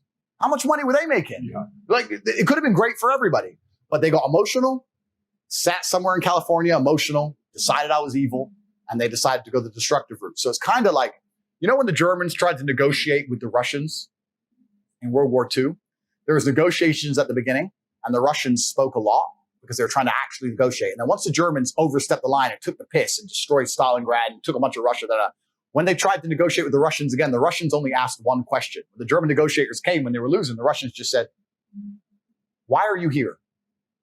"Oh, well, I'm here to represent the Germans." No. This is Russia. Why are you here? Where were you born? Berlin. Okay. Tell me the story. Why are you here? And after hours, you end up saying, well, I joined the army and Hitler made me do it. And I ended up getting here. Because once you've been fucked with to a certain point, it's just like, well, I don't know how much I want to negotiate now. Like, so as the social media companies, if they were to finally come to their senses and speak to me, sure, I understand certain messages need to be created. I understand that. But I don't need them. I no longer need them. There was a point where I perhaps believed I did need them. I now understand that I don't. And that certainly changed the negotiating table. Absolutely and utterly. Why is that? Because my message is, they've only proved me right. All they've done is prove me right in every regard. I have more viewership, more views, and more dedicated, more loyal fans than I've ever had. All they've done is damage their stock price. You're correct. Rumble's gone to the moon. All they've done is damage their own stock price and convinced everybody who believed in me that the Matrix genuinely doesn't want people to understand my ideals. They have martyred me. They have martyred me now. So now it's going to be a matter of, yeah, I will talk to you about coming to your platforms, of course. But I'm going to say the same things I say. And yes, I'll create the messaging, of course. But we also have to have a conversation as professionals for you to understand that you acted emotionally and made a mistake. And it means a lot to me because I'm a principled man. If a senior, whoever, SEO exec were to say, yes, we made a mistake and we're sorry we misunderstood you. That's all it would take for me to say, no problem. I understand that. I'm going to create my messaging. We know that's not going to happen. Of course it's not. Yeah, It's because this is what happens with tyranny. When you have a monopoly, and this is the beautiful thing about the world, because the world's so cyclical. When you have a monopoly over anything, you believe that your monopoly will last forever. Everyone always has. The Roman Empire did, the Third Reich, social media companies. When you have a monopoly, we're smarter than all the other control mechanisms and monopolies. We're never going anywhere. We're too smart. And the funny thing about monopolies and tyranny is that you have to use force. And force is something I understand very, very well. Force is a very, very powerful tool until it's overused. Let's use the Romanian example just because I live in Romania. It's the only reason I'm going to use it. There's a riot, there's a protest, you send the army. Get rid of it. Riot, protest, send the army. Get rid of it. Riot, protest, send the army. Try and get rid of it. They won't leave. Open fire on protesters. Too much. People have had a fuck enough. Then you end up ousted.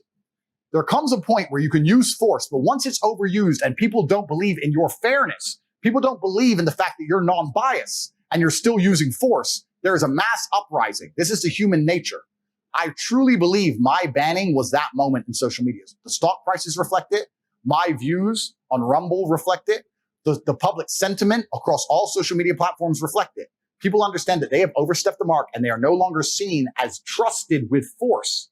You can't have force if you're not trusted with it. The reason we accept our governments to have police forces and guns and weapons is because to a degree we trust them. Once you accept your government is a psycho tyrannical dictator, you don't want him to have any force anymore.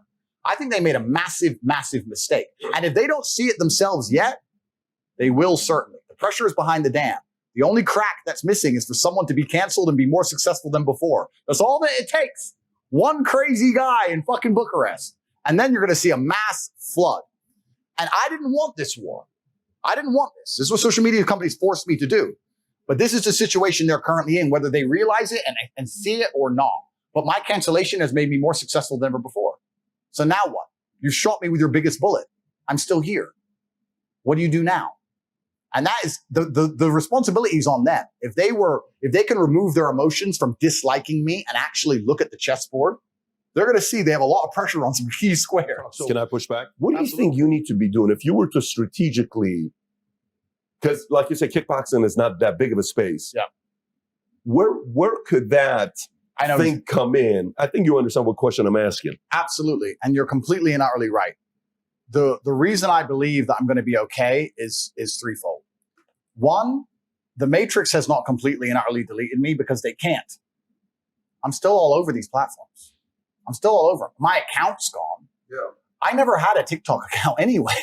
They said, when I read the news that they banned my TikTok account, I said, I don't know which poor 15-year-old had his account deleted, but it wasn't mine.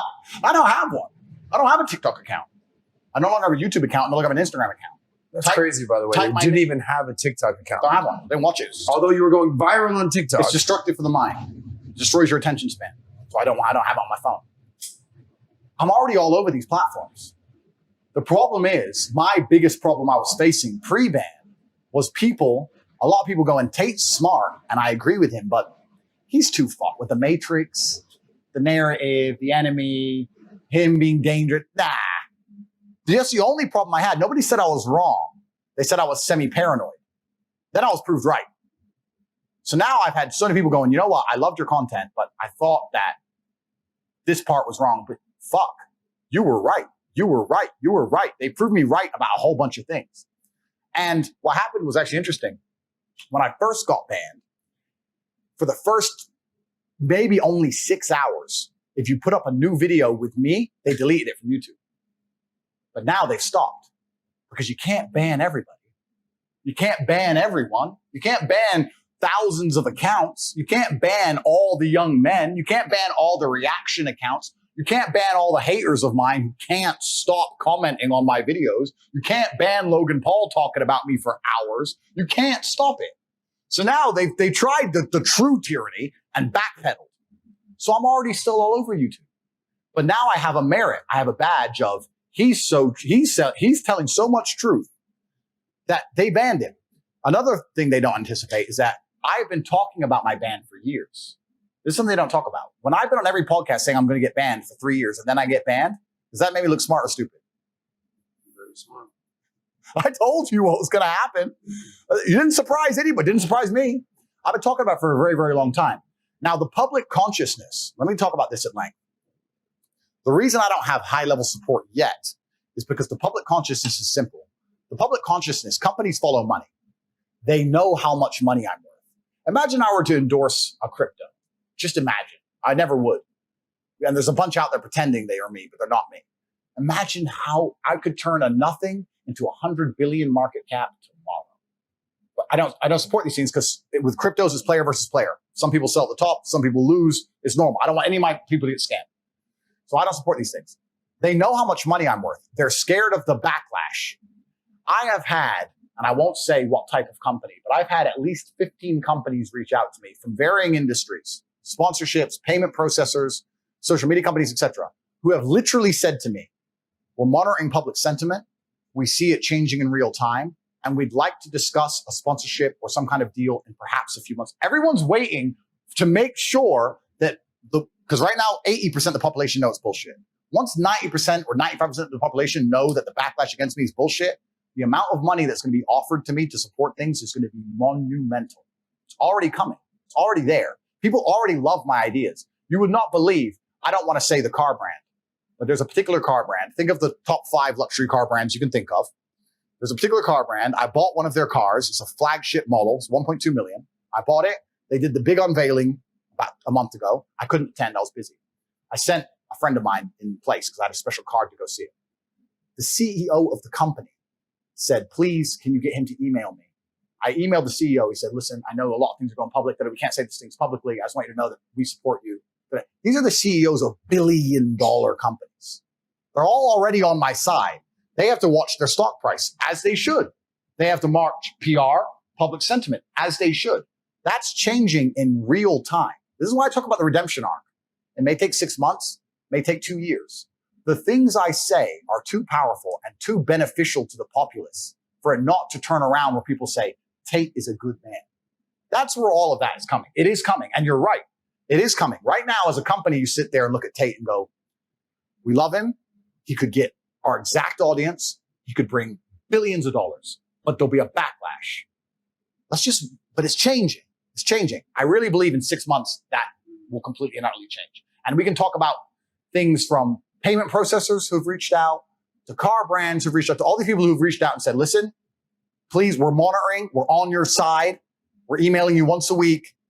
We're just talking to the board. We're monitoring social. Like it's all absolutely and utterly coming because they know that I am a force for good. They know that I have a huge contingent of people who believe in me and trust in me. And I want to say this also publicly on camera. They also know my endorsement is extremely powerful because unlike Logan Paul, who sells crypto pump and dumps, making kids lose money, who sells an energy drink full of sugar and trash, sells crap, they know I don't need money. So anything I stand up for and endorse is because I actually like it. You can come give me $100 million for some shit. I ain't going to take it. That's trash. People who believe in me, believe in me. I will not compromise my integrity. The one thing people know when they look at me is I'm an integral person. I certainly have morals because I wouldn't have ended up in this fucking position any other way. So they look at me and go, if he endorses something, people are going to believe him. And I won't endorse anything I don't believe. So they're right. So any brand who comes along and does business with me is going to make a bunch of money. Let's look at Rumble. Rumble were the brave ones. They stood up and they signed me. They come up, they said, look, we believe in you. We believe in what you're saying. Da-da-da. They signed me when no one else would. Look what happened to their stock price. 30% on a stock in a bear market in a recession. Like people are paying attention to this shit. So this is all coming. They're just waiting for public sentiment to shift, and it is shifting in real time. I have my own team monitoring social media comments in real time. At the height of the shitstorm, at the true height of the shitstorm, it was 50-50. It's currently 80-20. It's only going one way. They can't. The problem with the social media companies in the Matrix, they fired all their bullets. They can't start printing again that I'm a misogynist. They can't get the Daily Mail to do a new story on how I'm dangerous. They've done it all. They've run out of ammo, and I'm still alive. They've emptied the clip, and it hurt me, but I got up. And now they're like, click, click, shit. What else are they going to do? What are they going to do? What are they going to say about me now? And this is why they killed me early. They killed me early because they knew I was going to get to this status. But the problem they don't understand is that inside of every single young man, there's a rebel. Whether it's the punk rock rebels, whatever it is, every single young man has a degree of rebel in him. Mm-hmm. So when you take their hero and martyr him, what does that do? It solidifies the rebel status. You wouldn't believe, I've had 17-year-old kids from Slovenia email me trying to give me their life savings of $2,500. Anything to help you. The amount of money they're trying to, bro, I don't need money. Thank you. These kids will do anything to keep me alive. It's true belief. It's true belief. That's why they tried to annihilate me. They thought we have to annihilate him now. He's going to get to a point where he can't be annihilated. But it didn't work. In fact, it re-solidified it. I had to find other platforms. Perhaps it slowed it down, whatever. But the hearts and minds are still there. There was a video that was on my Instagram of when I went to Slovenia. Slovenia. I've never been to Slovenia in my life. I turned up in the Chiron. I parked outside a hotel. I don't know if you guys seen it. There are 5,000 or 10,000 people outside the hotel screaming, top G, top G, top G. I'm in the room with these two chicks, and they're looking at me and looking at each other like, fuck. I was like, you're getting top G tonight. Like, I don't know. Top G, top G. They were standing there for hours. We had to call the police. They're like, it's a different level of movement. And that's what they're scared of. And I also want to say this publicly to them because I believe they are watching. I'm not the enemy to the systematic powers. I'm actually very intelligent. When you're saying earlier about Logan knowing his place, I'm not here to try and become king of Earth. I'm not here to get suicided. I'm not here to do any of that. But I do have a huge contingent of young men who believe in me. And I do understand that the things I'm teaching them are good for them. And by extension, it will be good for society. I'm not trying to take over the world, right? I'm not trying to do that because I don't want to end up in a position where I'm against the people who run the world. I'm not stupid. But their attack has failed. So now they have to sit and if they have a brain, analyze what they're going to do next. Saint status is coming one way or another. I truly and utterly believe that. I'm already having conversations with very important people. And Rumble were the first people who stood up to me and said, you know what? We've got your back 100%, including financially. And they offered me a huge financial incentive. And I said, you know what? Don't worry about that. You keep the stocks. Don't worry about it. Boom. Because I don't need money. And when you don't need money, it also puts you in a very, very powerful position. It's very rare you find a man who has that much influence who doesn't want money. I don't want money. I believe in what you're saying. Let's do it. I believe in this. Let's do it. I don't need money. I believe it. I really believe, and perhaps you'll disagree with me because you have more money than I do. Once you get past a certain number of million, life's the same. What are you going to buy? How many steaks can you eat? I don't gamble. I don't take drugs. You eat vodka's cheap. I have my house. I have 27 cars. There ain't nothing to buy. I have diamond watches. I'm really, although I talk about making money and I talk like I'm a money-oriented person, I do that because you cannot truly escape from the matrix if you're poor because they use that as a control mechanism against you. But once you get past that, it doesn't matter if you have 50 million or 75 million. Your life's the same. Or 100 million. Your life's the same. I don't need more money. It's not interesting to me. What's interesting to me is living a life that's true to God. I like being able to go to sleep at night knowing I'm happy with myself and who I am. I like knowing the things I say on podcasts are a good, genuine influence on the world. I like if something bad happens to me, which happens to everybody, I can go to sleep knowing that karma is going to reward me because I'm a positive influence. I don't need to sell my soul for money. This is the thing that Logan does not yet understand. He still thinks selling his soul is worth it. It's not worth it for money. I don't need money. It's not about money for me on any level. It never will be. So I do believe saint status is coming.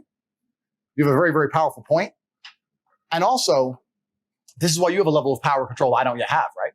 You have a certain status and power, you're right, that I don't yet have. But I do certainly and utterly believe it's coming just because of the feedback I've had. It's been absolutely monumental. On the day of my banning, I got 94,000 emails. 94,000 people took time out of their life to just email me to go through it. Absolutely and utterly. And that's one of the most beautiful things about being human. And I was talking earlier about the redemption arc, and you mentioned earlier in my final video how I said I'm glad that this ban happened to me. And one of the reasons I was glad is because it gave me a chance to address the consciousness of the world. There were certain rumors about me which had spread like wildfire. And the unfortunate reality of the internet is if there's a rumor about you, no matter how many times you dispel it, if there's more clicks and more interest in perpetuating the rumor, that's what people are going to do. And this ban is to a degree a chance for a fresh start because it allows me to discuss all the rumors. People talked about me hitting a girl with a belt and me being a woman beater. That same woman has made 3 videos subsequently, 3, saying it was consensual, it was a long time ago, he's still a good friend of mine. But no matter how many videos she makes, right? The video of her saying this is bullshit gets 10,000 views. And the video of me being a woman beater gets millions of views. That's the nature of the internet. So you need a mass extinction event. You need something big to happen to address it. The other big thing that's against me is the fact that my house was raided by Romanian police. And people talk about me being a people trafficker. And that's a really, really interesting one. It's interesting because I actually kind of think it's a perfect storm. Some of the other things I say about accessible corruption or the fact that I live in Romania, which has a bad reputation, makes people think, so he's a criminal over there and he can get away with it, etc. Let me tell you something about Romania. They have a bad reputation for a few things. And one of them is people trafficking, which is age old. That was from the 90s. It's not the case anymore, not at all. But they're very sensitive about it. The number one crime you'll get in trouble for in Romania is exactly that. It's the one thing that they're very sensitive about. It's the image of their country. They're not going to allow some guy to make their whole country look bad. It's like going to Dubai and bragging about fucking being a financial criminal or something. Like, no. That makes Dubai look bad. So that's the one thing you'll get in trouble for. I wasn't doing it. What happened was, and I've explained this at length, I was swatted. Loads of people have been swatted. Someone called the police with a fictitious story, a complete false story. We were having a party at our house. There was a bunch of girls there. My brother and I got bored, decided to go to the casino. We don't gamble heavily, but we wanted to go play poker. We went to the casino, left the party unattended. There was like 20 girls there in our PA. So there's only girls in the house. This is all on CCTV. This is the reason I'm not in jail. The girl gets a phone call. It's her boyfriend in America, somewhere in Massachusetts. I saw you on Instagram story. That's Tate's house. The girl, who's from Miami, actually flew over to meet Tristan. She messaged him on Instagram. The girl said, yeah, but I didn't want to be here. I'm trying to leave, and hung up. So her boyfriend, I don't know, simps, bro. I don't know if he believed her. I don't know if he was jealous of us. I don't know what. Calls the American embassy in Romania and said, my girlfriend's being held against her will in this house. Now, I have absolute respect for the Romanian authorities. I would hate to live in a country where they get a phone call saying a woman is kidnapped and they don't bother to do anything about it. That would be a terrible country to live in. Of course they strapped up. Of course they turned up. They were very, very respectful.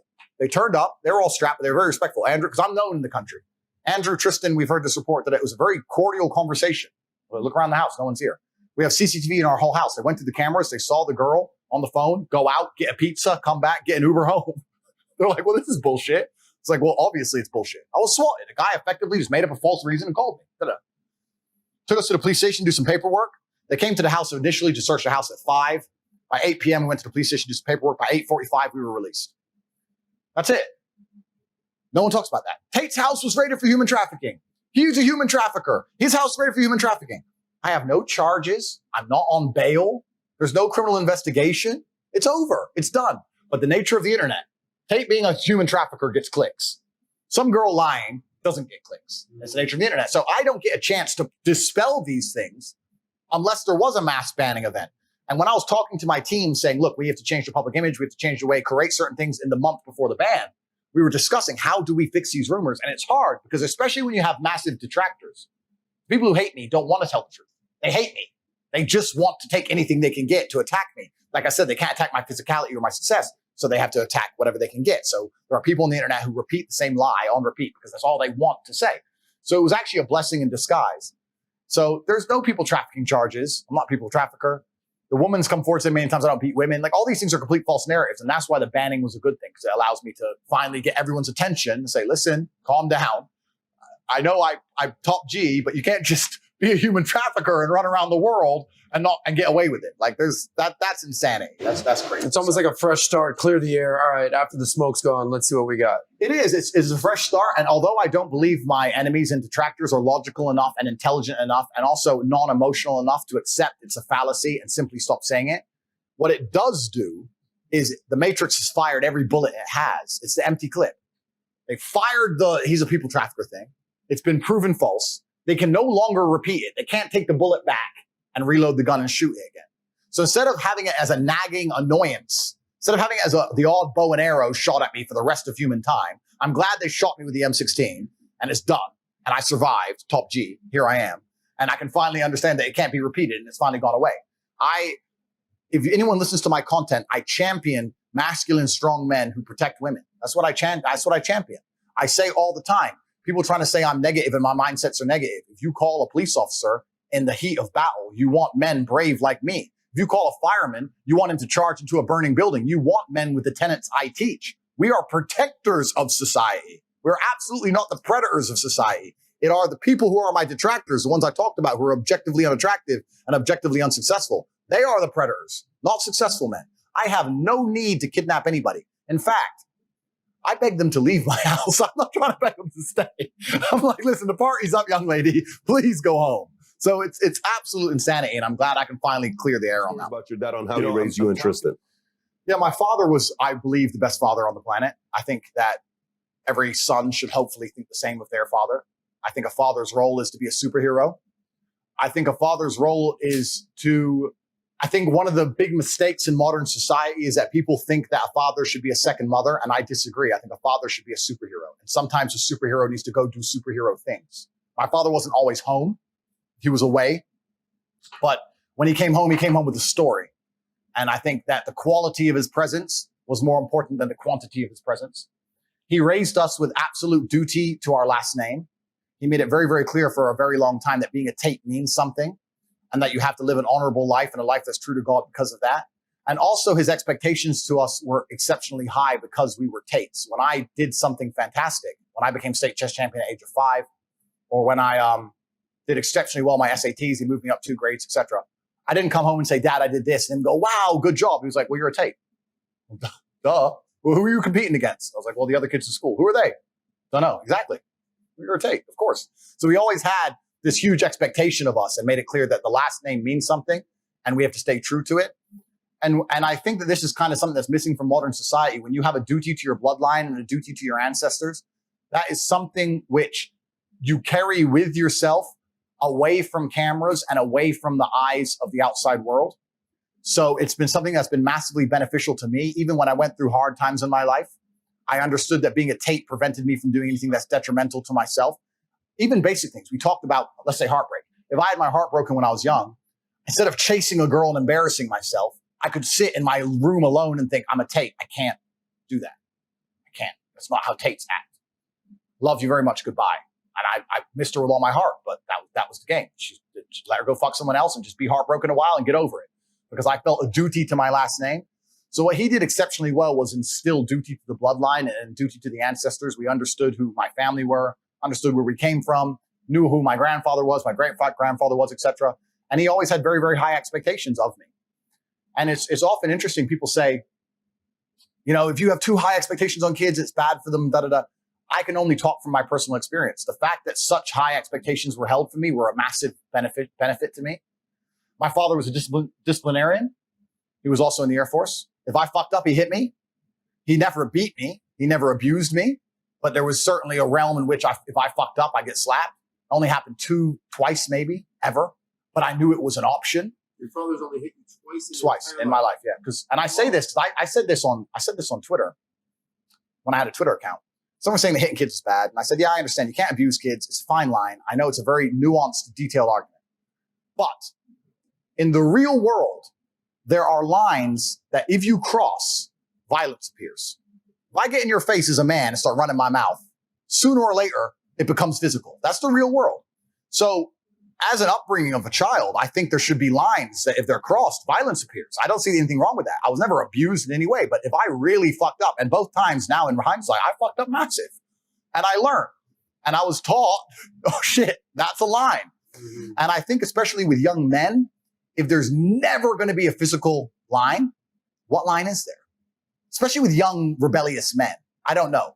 But maybe that shaped my mindset for a long time because I always understood there are lines that if you cross, things become physical. And I've always kept that in mind for how I conduct myself. I say this all the time. Once again, I said this in YouTube videos. I don't argue with people. If I get in a disagreement on the street, I don't argue. I don't, hey, bro, you parked. That's not who I am. I'm like, okay, bro, leave it. I leave it to the last second until I feel like there's no other choice. And then it's pure violence. Because I don't see the point in arguing. That's feminine to me, a verbal argument. Like, I try my very best to de-escalate because you never know who you're fucking with and you never know if they want to go to jail. But there's a line and it gets to that line where that's the only possible repercussion. That's all that can happen. And I try very hard to stay away from that line, but I've always been very aware that line is there. And that served me very, very well in my life. The morgue and the prison, both of them are full of egos. And because I know I can handle myself, I'm the number one guy to talk down a fight. But once I realize that talking ain't going to work, I'm the complete opposite. And I think that was taught by my father. Wow. That's how I was taught, you know. And have you seen him fight? Did you ever see him fight? So my father, I have a saying, which is my most famous saying that I say. I said at the end of the final video. My unmatched perspicacity coupled with sheer indefatigability makes me a feared opponent in any realm of human endeavor. And for the people watching, it means unmatched perspicacity, your ability to perceive and understand the world, pay attention to things and take in all of the different variables, pay attention, because a lot of people don't. Coupled with indefatigability, the ability to never become tired, makes you a feared opponent in any realm of human endeavor. So if you pay attention to everything and you analyze the chessboard correctly and you never give up, it doesn't matter if you're trying to climb Mount Everest.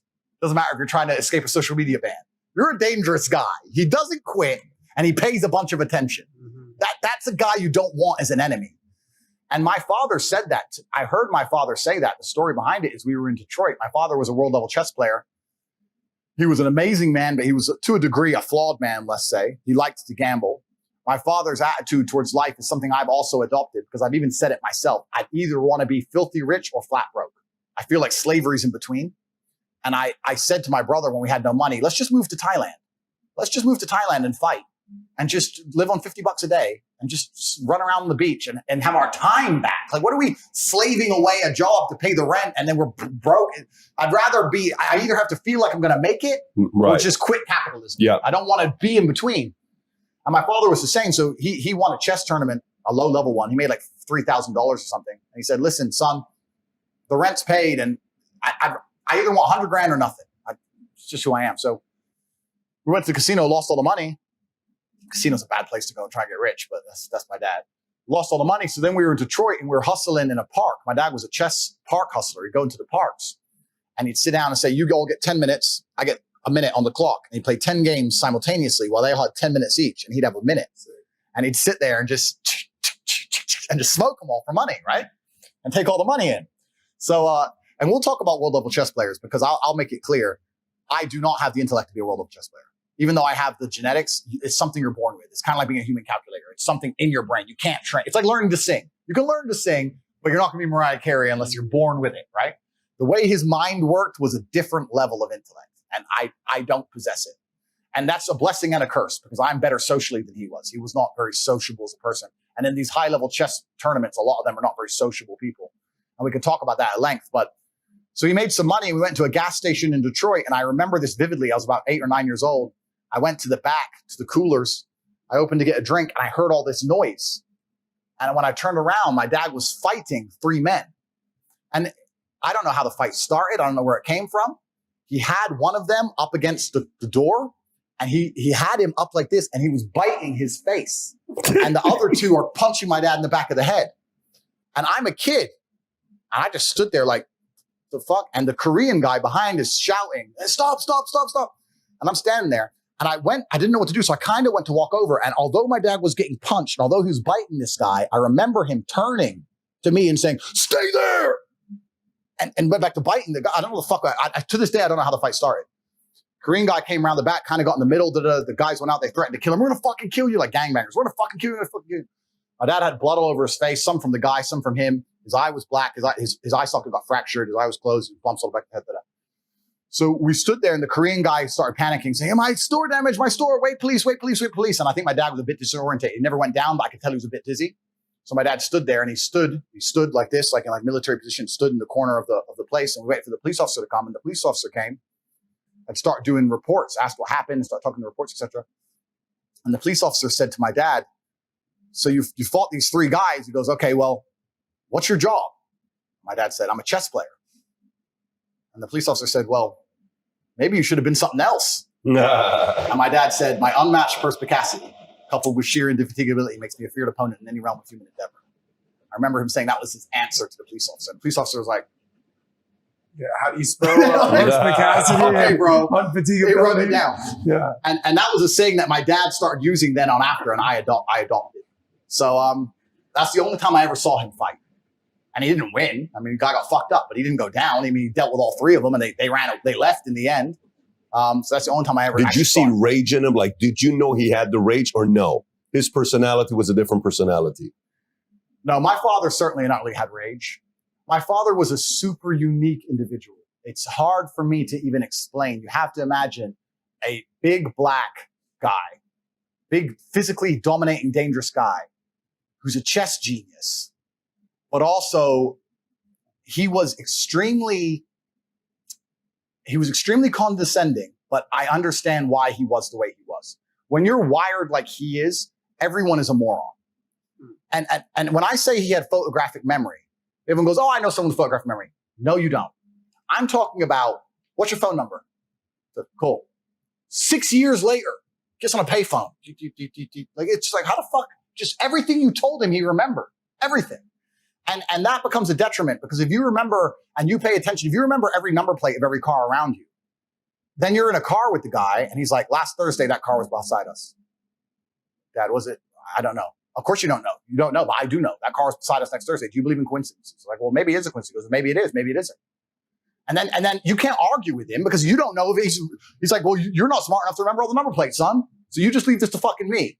And then you turn off the road because this dude might be following you. And I'm not saying he was paranoid. I'm saying the world he lived in was a scary world, if that makes sense. Because he remembered everything all the time. And it also means you can't really function in society because you can't have a job. You can't listen to anybody. You can't socialize with anybody because everyone's a fucking moron. So he had a huge, my father got diagnosed with narcissistic personality disorder. And I do believe he had it, and people say I have it, but I don't. When you have true narcissistic personality disorder, you truly believe you're almost invincible. Does that make sense? Like, guns were pulled on him and go, you think that's going to kill me? Shoot me. Shoot me. And he'd get furious. Like, how dare you believe a weapon can kill him? He was fucking enraged. Like, that's who he was. So, yeah, he was a super interesting guy to grow up around because it's weird to be around a dude who's so big and so strong and also so smart. And you have to just accept second place all the time. And then you're arguing about number plates on some fucking Corolla from Thursday. And it's like. So how did you process that? Was it I'm always going to be in this shadow? Or was it I want to make him proud? Was it I still have his genes? Was it we're destined to do something big? Like what? Because in most instances like that, it's more like, yeah, I'm just going to be his son. Yeah. Versus to come and create your own identity with that kind of a shadow. Yeah. That's not easy to do. Completely. And he made it very, very clear. My father was also quite a morbid man. I think because of his life, even in his last years, he spoke all the time about, he had conversations which were, you'd be sitting at the table and he said, are you prepared for my death? And you'd just be like, wow, is that a will and testament? What are you talking about? Like, are you prepared? Like, he'd talk about dying. He'd talk about me being the oldest son. He'd talk about me having to carry the torch. He talked about How this stuff a soon did lot. he start doing that? At what age? When I was young. 19, 20. Got it. Quite young. So he died October 17, 2015. Correct. So you're saying 19, so that would be your 35, 25, so 16 years ago, 2006. Yeah. So 10 years before he passed away, he's talking to you that way. He's talking about death. He's talking about what that's going to mean. He's talking about how I have to carry the family torch. He's talking about my responsibilities and duties. He's talking about the fact that I need to evolve and be a better version of him. He talked about these things a lot.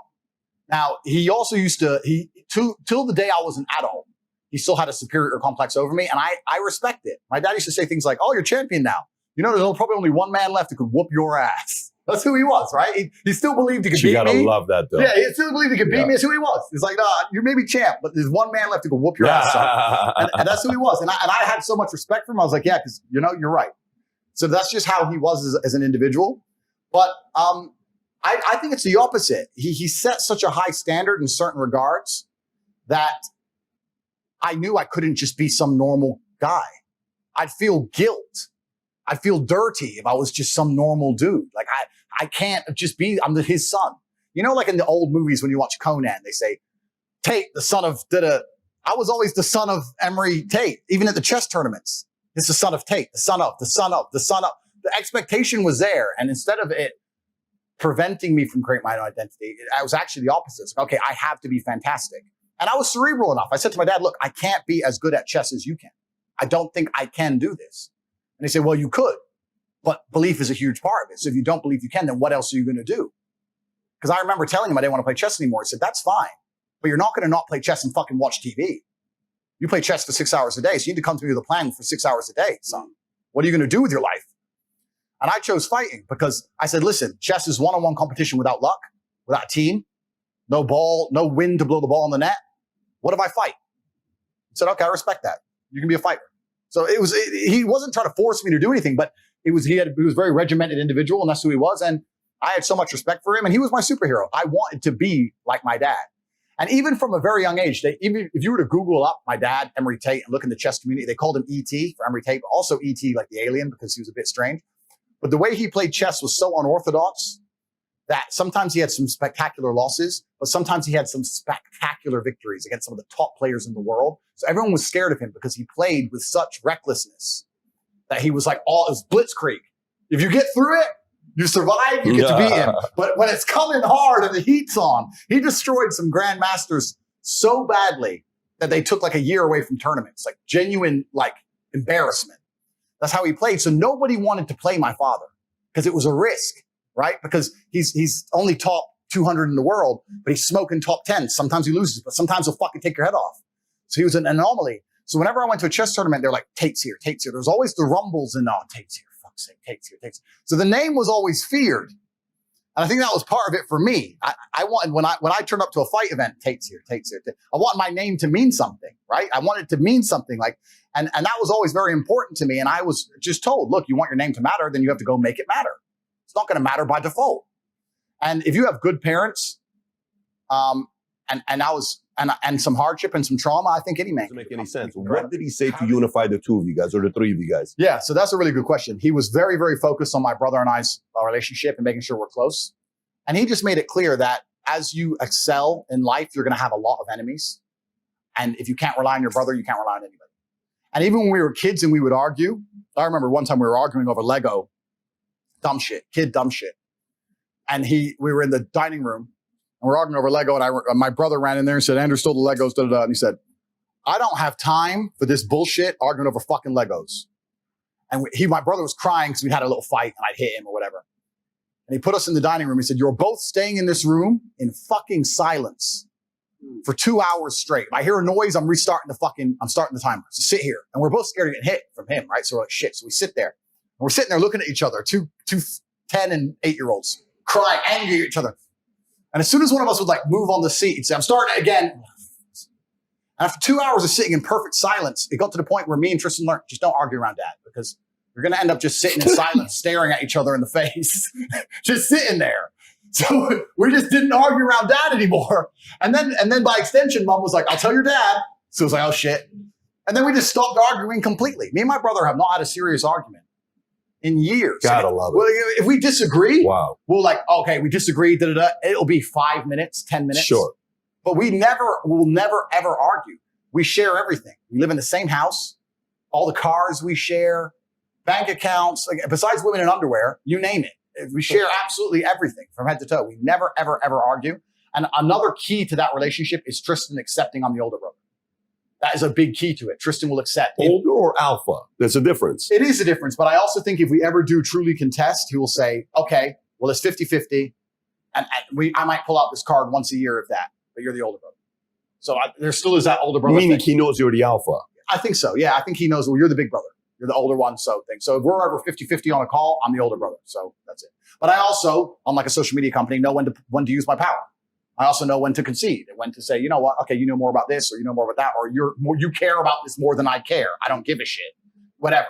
But very rarely I can pull that card. But he was very, very interested in creating that relationship and making it very, very clear to us that as my father lived in a combative world where he was surrounded by enemies in his mind, whether it's a Corolla with a license plate, whether it's people trying to kill him, whether whatever, the KGB agent at the chess tournament who threatened him in Russian. My father was fluent in Russian.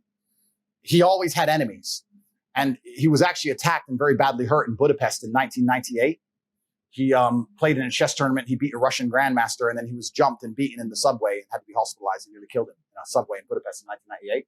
He believed it was a hit from the KGB, but the guy was an ex-KGB guy. I personally think you just beat an ex-KGB guy and pissed him off. Wrong place, wrong time. Eastern Europe was different in the 90s. They hurt him bad. So he lived in a very combative world. And in his world, it was, Andrew, they're going to come for you. You're a Tate. They're going to come for you like they came for me. And if you haven't got Tristan, you haven't got anybody. And he always taught us. Combative or paranoid? And that's the thing. You're paranoid until you're right. You can be paranoid for 20 long years. And then it goes down. So it's hard to once again say. It's also, again, like when I talk about my father, we talk about, let's say, the number plate things. Was this person following them? No. But that's his world. Your mind is your world. If in your world, we talked about believing in things that give and giving it power. If you believe you're being followed, you're effectively being followed. Like, what's the difference, right? So he was paranoid, but he was reacting to the reality he lived. And that was who he was. And he had enough unfortunate incidents involving pure violence to know that the world can get violent quickly. And this is the difference between fighting and violence. We talk about this all the time. People say, oh, Tate, but you're a fighter. And I say, listen, I grew up in a world of violence. And even to this day, I know some very, very violent people. And there's a massive difference between fighting and violence. I've seen genuine violence, and it's an ugly thing. Like, I'm a fighter, right? But if I had a real beef with someone, let's say they killed a member of my family, I wouldn't be trying to fight that man. I'd be aiming to be violent. An SUV on a pavement is violent. 10 dudes with a machete is violent. Like, violence is violence is when you don't allow any chance of victory for the opponent. Violence is there's no competition involved. Violence is just pure attack. And my father's been subject to that, and he survived it, but he's seen how it works, and he's just made it very clear. Andrew and Tristan, your best hope is together. You can't do it apart. You can't do it separate. And this is also, I think, a lot of our mentality, even to simple things like girlfriends. Because a lot of brothers, they get different girlfriends and they move in with their different girlfriends, and their girlfriend doesn't want them hanging around with their brother because they're too busy having fun getting girls and all this kind of shit. And to a degree, your relationship with females can attack your power dynamic of your brothers. But me and my brother never allowed that. If I sat with a girl and she said, oh, your brothers, I don't like your brother. I said, listen, you better learn. You can learn or you can leave his house. This is your house. This is our house. You can choose. You like the Tate brother. You like me, obviously romantically, but you like him. He's your best friend. Or you can leave this house. And some girls have left. That's fine. But we've always allowed nothing to get in between us. And I think even if I analyze the Paul brothers, Jake and Logan, I think if you look at their podcasts carefully, they talk about like some girlfriend, they both fuck the same girl and all this stupid shit. But like, he's your brother, bro. Look, fucking some girl. She's forgot about both of you. It's crazy. You got to have that blood bond. And I think in many other cultures in the world, this is more common. Like, I grew up in Luton, which is it's England, but it's a very, very Muslim town. And all the gangsters and dangerous people, and even the most successful businessmen, all of them, when I was in college, were Muslim guys. And I was like, hey guys, what's your fucking secret? Like, how are you doing this? You work in a chicken and chip shop, a fast food restaurant, and you're pushing a Lambo. How? He's like, well, I have 9 brothers. I was like, yeah, but what does that mean? He goes, no, because when he used to call me white, when you white boys have 9 brothers, you all get 9 girlfriends and go pay 9 different rents. When I have 9 brothers, that means 9 women move into the family house. They all cook and provide, and us 9 men go make money and we pool our family incomes. How can we not have a Lamborghini? and own the house we're in and the house you're renting. It's a different mentality. How much did the Muslim religion have influence over you? I think that I have so much respect for it because I respect anybody who says what they mean and means what they say. And I feel like they're the only religion who do. I feel like every other religion is so wishy-washy that it doesn't mean anything anymore. I don't believe in ignoring the tenets of your own religion for acceptance or for mainstream news to like you. Then what do you have? They say what they mean what they say.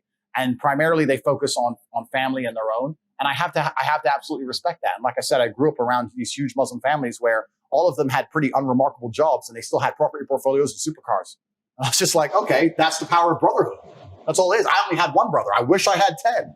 Imagine there was 10 Tate brothers. Oh, no, I don't think we're ready for that. Imagine the world then. Can I ask you a question about what do you think your father would say to you right now? And what do you think he would say to your brother? That's a really good question. I don't think he would comment so much on what's happening to me more than he'd comment on how I'm handling it, which has also been a massive source of strength for me. Like if he were to come back to life for a day, I don't think we'd waste much time talking about the Matrix and why they're doing it. I think he already had an innate understanding of that because of how he lived his life and how he was attacked. He already understands all of that. It would just be how I'm dealing with it personally and how I'm using it to my advantage. The moves on the chessboard. And once again, when I was saying before about using your last name and the duty to it as a massive source of power, that's been a massive source of power to me my whole life and during this experience. Like they've attacked me from every angle. They've tried to destroy me from every angle. I'm a Tate. This is going to backfire. They pushed that pawn and I'm about to fucking wreck them. That's just who I am, right? So I think he'd be far more happy with how we've handled it as opposed to commenting on what's actually happened. And my father was very, very family orientated. The other thing he'd be very, very big about is talking about me and my brother and making sure that we have progeny and raising them correctly. He made it very clear to me for a very long time, the most important thing you can do is have children. This is the most important thing you can do. The rest of it, it's the link to he told us that. He said, in fact, on his own Twitter account, my father's not banned from Twitter. He stopped tweeting in 2014, maybe. Tate Terrific on Twitter. You can look him up right now. He has a few tweets on Twitter. Obviously, he's dead. The account's dormant. It's all there. Tate Terrific. And one of his tweets is, love is my link to the future. I have 3 kids. If I could live forever, I would deny it. The better versions of myself already walk the earth. That's what he said. And he said that before he died. So he has all his tweets. And still to this day, sometimes I'll go back and read some of his tweets. And it gives me inspiration. I'll give you another one he said. I read only a few days ago because I read through his Twitter account sometimes. He said, I allow manipulation to see where my enemy wants me to go. Then I use my mind to break the trap and punish all perpetrators. And I like that. So he'll watch the news. I used to see my dad watch the news, allow the manipulation, watch it all, turn it off and say, son, this is bullshit. And he'd sit there and dissect it all from head to toe. So he'd allow manipulation. He wouldn't deny it. He wouldn't say, no, don't come at me with bullshit. He'd say, oh, you have a bullshit story. Come tell me your bullshit story. Come tell me. He would say, don't watch the news. It's all bullshit. No, tell me. Embrace it. And then he'd use his mind to break the trap and punish the perpetrator. So he was very understanding of this. And a lot of his tweets are good for these kind of things. He was saying, allow them to attempt to manipulate you. It's no problem. Another thing he says, one of the things I said earlier in this podcast was his. You must analyze every firmly held belief you have, realize where it came from, who gave it to you, and if they have your best interests at heart, resist the slave mind. He said all this stuff, so I'll tweet it out. So yeah, he's still alive to a degree, you know. So whether he's watching or not, on one of my Instagram posts, which got deleted, there was a Povetkin, the boxer. It was a interaction in his corner of the 11th round of a title fight for Povetkin in early 2000s, and his corner was saying, "Do you miss your father?" And he said, "Yes, I miss the father." He goes, "If you become champion, he lives forever." Oh, shit. And he's right. If you become remarkable enough as a man, they talk about your origin story, which is your father. So it is my duty to my father to be the man I am. Totally. No one would be talking about my dad, maybe in chess circles, but no one would be talking about my dad in mainstream consciousness if I wasn't who I am. No doubt. So I keep him alive. Yeah. And it is my son's duty to do exactly that for me, to keep me alive. The man who got banned and broke social media big tech monopoly. Mm-hmm. This is my son's job. So this is what's so important. He lives forever through me. Yeah. And he'll live through it and I will live forever through my son. And that's the beautiful thing about life. Can I tell you something? Did your dad's messaging resonate with your sister? Because your sister is a lawyer. She also is successful. Yeah. How did she receive his messaging? Yeah, my sister is very successful. She is a lawyer. And I do think it resonated to a degree. However, I think my father's worldview was so primal and so based in many things which have a masculine edge, like threats and violence and enemies and things that women don't truly consider, that I think his teaching style was far more akin to men. And even, I think that's just how he was. I think that it's easier for a man to adopt it. I don't think that many women, and I don't want to be labeled a misogynist, this is just my worldview. I don't think many women have a true, because it's not their job to be, to some degree, they feel like men should protect them to some degree. Most of them, I don't feel like they have a true akin to threats sometimes. I give a million different examples, but if I go on a date with a girl in a restaurant, the first thing she wants to do is put on Instagram instantly. Oh, like, no, whoa. You can't, we're here now. Like, you can't be putting that we're on in this restaurant with the napkin and that's how they kill Pop Smoke. Like, calm down. But it doesn't consider their mind there's a threat, or that many women don't accept that there are groups of men right now sitting in rooms, scrolling social media, looking for someone to get. Looking for someone to get. They're just sitting, 10 brothers from fuck knows where, sitting there just going, that was 10 minutes ago, this tag. Oh, Mr. Bugatti. Yeah, Tate's in Miami at the club right now. It's real. This doesn't really cross female consciousness sometimes. And I understand why, because I think if a woman knew how dangerous the world is, she wouldn't leave the house. So it's easier just to not look at that world. But the way my dad taught and the things he said, it resonated with me and my brother more than it would resonate with my sister. My sister's still very, very successful in her own way, and she's married now, and she's a kid, et cetera, and she has her own man, et cetera. But also, I think when a woman gets married, she takes influence from the man she marries. Lots of different things. But my biggest male influence was my father, always will be. There'll be no one else who can But you agree it. your sister should take the influence Completely. from her husband. Completely. If that's the man she wants to be, and if she wants her son to replicate the man she's had a kid with, then yeah, she absolutely should take his influence. I completely respect that and understand it. But my biggest male influence in my life will always be my father. It can never be replicated or replaced, whereas hers possibly could. Tristan's your best friend, brother, business partner, the whole thing. Everything. What would you describe your sister as? My Just sister's your sister? Yeah, my sister's my sister, yeah. And I wish her the absolute best. I have nothing bad to say about her. I wish her the absolute best. But the bond me and my brother have, I don't want to say this in any kind of negative way. I don't feel like I couldn't live with my sister full time, like in a same house, talking about, like, it just wouldn't be, it'd be weird. I don't know why. I always think there's going to be some degree of disconnect just because of the gender. If someone hurt her, I'd be the first person to be there and help her, of course. But she belongs to her man now. They're married. They're happy. They're in love. They have a child. Mm-hmm. And she has a degree of separate life, whereas me and my brother's lives will always be interconnected to the end. How do you get along with her husband? He's a good guy. Yeah, he's a really nice guy. Yeah, he has nothing bad to say about me, funnily enough. The individual has to receive that. And also, but I think the modern world's changed because there's a lot more opposite programming to your parents than there used to be. I used to go to school, finish school, come home, play chess. I was never really allowed to really watch too much TV. I didn't play Nintendo too much. I played chess. That was it. That's all I really did. So besides the school teacher and the little bit of school I had, I didn't have too much outside programming from the matrix itself. But nowadays, when you're raising a child, it's far more scary because you're trying to teach them things. That's fine. But YouTube's trying to teach them something else. And Netflix trying to teach them something else. And school is trying to teach them something else more than ever before. And on top of that, if you're not a wealthy individual, your wife now has to go to work, right? Because you have two incomes to pay the bills. So she isn't even, your children are not even at home with the mother or the woman who adopts with your ideals, because otherwise you wouldn't be together. Now they belong to the state effectively in many different ways. The school raises them, then an aftercare program, then internet raises them. So now you have a very difficult job. And you'll see, even if you look at YouTube now, children disagreeing with their own parents about certain issues, no matter what they are, some topical issues, politics, LGBT, whatever. The parents will say, no, that's not true. Well, I heard in school it's true, that because they spend more time inside the matrix than they do with their own parents now. And it's very, very difficult now as a parent to get that hard time with your kid and say, resist that. I want you to be this way. It was easier when I was raised. Now that's scary. I think that's actually, it's a very, very difficult job parents have now because of that. Because the programming is exceptionally strong because it's entertaining, right? And we've all developed ADHD and we're all glued to social media and addicted to our phones, and things are coming through the phone. And that's the argument they tried to use to ban me. I argue that I'm a positive force and there's far more negative forces than me on the internet, which are trying to infect the children than I am. That's the argument I have. I'd argue that I'm the complete opposite to it. But yeah, it's a scary world now. It's scary. I have a simple question. It's an easy way for me to express in a few words how I view the world works.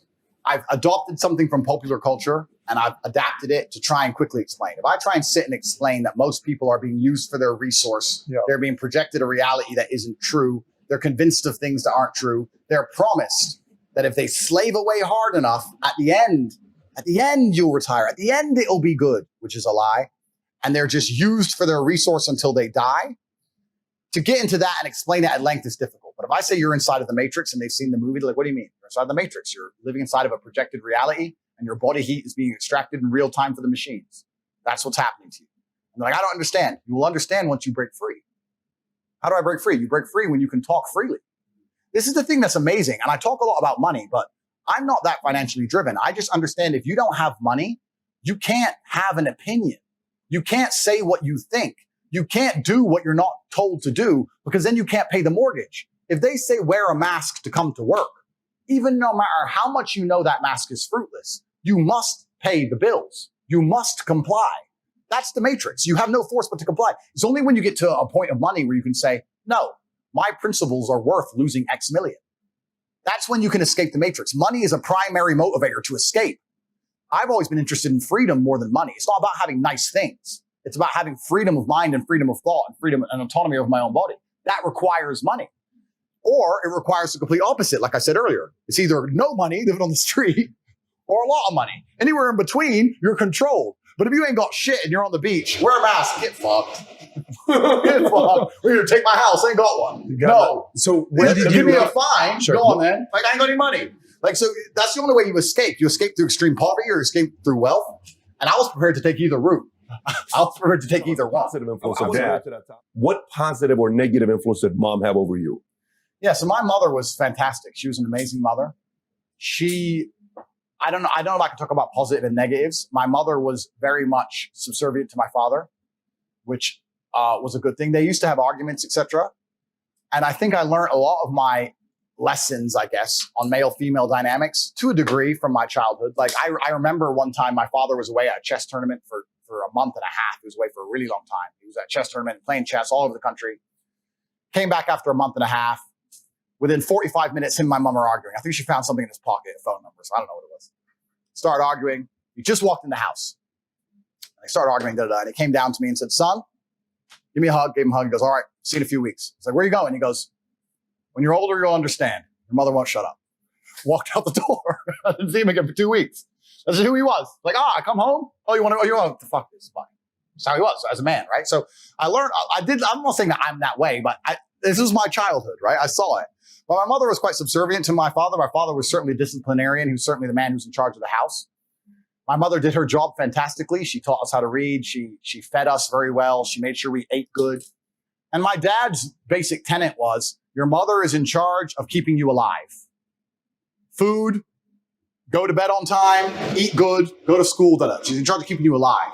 But I'm in charge of teaching you how to be a man and conquer the world. So we have different roles. So she's going to keep you alive. I'm going to turn up when I turn up. I'm going to teach you some shit. I'm going to teach you how to live. I'm going to teach you how to live. And they're different things. So they had very clear defined roles. To this day, my mother, she's still alive. I've retired her completely. So the first thing I did when I got rich was retire my mother. First thing I did, because my mother was, when they broke up. So the sad story of my father, which I've never told, but I'll tell it now. My father was in the Air Force. He discharged. After they diagnosed him with narcissistic personality disorder, they offered him a full military pension, $6,000 or $7,000 a month, saying that, you have this mental disorder. We'll give it to you because you were such a fantastic member of the Air Force. My dad was actually in intelligence. Some right-wing people on the internet think I'm a CIA plant because my father was with intelligence. I'm not a CIA plant. But my father was in intelligence. So when my father joined the Air Force, he got on the bus, like everyone else did back then in Alabama, got on the bus. You go, you do an IQ test. My father did so good, they moved him to intelligence. And my father, to this day, still holds, I believe. At the time of his death, he still held it. The fastest assimilation of a foreign language. So back in the 80s and 90s, if they needed someone who speaks Russian, they'd train a native English or American person. Nowadays, you can get an Estonian or a Latvian because they're pro-EU and they speak Russian fluently. It's easy. Back then, you needed a Russian speaker who'd teach them. So they taught my dad Russian. He learned Russian fluently in 15 days, head to toe. So he held the fastest assimilation of the Russian language. I know that because when he died, I got a message on Facebook, Meta. I got a message on Facebook from a guy who I never heard of, just saying, hi, you don't know who I am. I was in the Air Force with your father. I heard of his passing. I just want to let you know that I was in the same place as your father. I was a linguist also for the Air Force. At the time, I was living with a Russian woman and we spoke Russian fluently in the house. And your father and I started classes at the same time. And I can say with certainty, the way your father learned things was inhuman. It was robotic. within 3 weeks, he was correcting me on my Russian. Like that's who he was, right? So he spoke Russian and Spanish and German. We were also in Berlin at the fall of the Berlin Wall. So he did a lot of things. So he was a linguist. So he used to listen to the bugs. If they bugged a room, he'd listen to the bug in Russian and translate it. So that's what my father did. But anyway, when they discharged him, they said he had narcissistic personality disorder. And the reason they said he had that is because he refused to listen to one of his commanders. I don't know the exact story, so I don't want to say it on tape, but he refused to listen to one of his commanders about a recording on a tape. And my father was arguing with him about the translation of a certain word. My father believed it was slang for something else. Superior believed it was something else. They got into a personal beef. It developed over months and months and months of arguments about translations. And eventually, my dad ended up being told to sweep outside for 8 hours a day. And I got to the point where my father got discharged. So when they discharged him, they diagnosed him with narcissistic personality disorder because they said he wouldn't listen. And they offered him this military pension, and he refused it. He said, "My sanity is not for sale." Huh. And I know that line because my mother used to scream all the time when we were broke in the house. "You could have had money, Emery. My sanity's not for sale." Because we went broke. Because now we went broke. Now we went broke, right? So I remember them arguing, "Emery, we could have had money. Now we're broke." So because he became a professional chess player, he couldn't pay the bills, and we were living in Indiana and South Chicago. We were in the ghetto with no money. So I remember him saying that all the time. So eventually, my mother was English. We decided to move back to England because England has social housing. You get a free house and you can get benefits and that kind of thing. We moved back, and my father stayed there. So I didn't see my father very much from the time I moved, but my mother was always in charge of keeping me alive, and he was just in charge of like giving me the lessons and stuff. So yeah, it was an interesting life, but he was a super principled man. Like he turned down money. What was actually interesting towards the end of his life, about 3 or 4 years before he died. No, it must have been way before that because I didn't have money yet. Maybe 10 years before he died, he called me and said, I've been principled for so long and the way the world's turning and what American government's doing. And maybe I should have just signed. Or do you think I should have just signed? He didn't say maybe. He said, do you think I should have just signed? I said, no, Dad. No, you get to live with a pure heart. You shouldn't have just signed. Because your mother's saying that I should just sign it now and because I get back pay. Sign what exactly? Sign the narcissistic personality disorder, sell his sanity and get back pay, which at the time would be like $500,000. They wanted to sign it because he admits fault. It's all your fault. You're wrong about everything. You're a psycho. Your sanity is for sale. You sell your sanity for $5,000 a month. Your disability is for your sale. Disability, yeah. So he found out that he could get back pay if he signed it. So he had a long conversation with me, and I said, look, Dad, I think you did the right thing. I'm so proud of you. And we talked back and forth. And he said, you know what? Your mother, this is the time we didn't have money. Your mother is a dinner lady.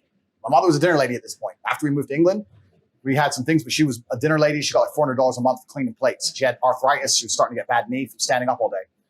Because, I'm not even with her anymore. She calls me so many headaches, but I can't let her just wash dishes, son. I might just sign it. I was like, well, Dad, the choice is yours. My dad agreed. He goes, look, I'm running out of time anyway. I'm running out of life.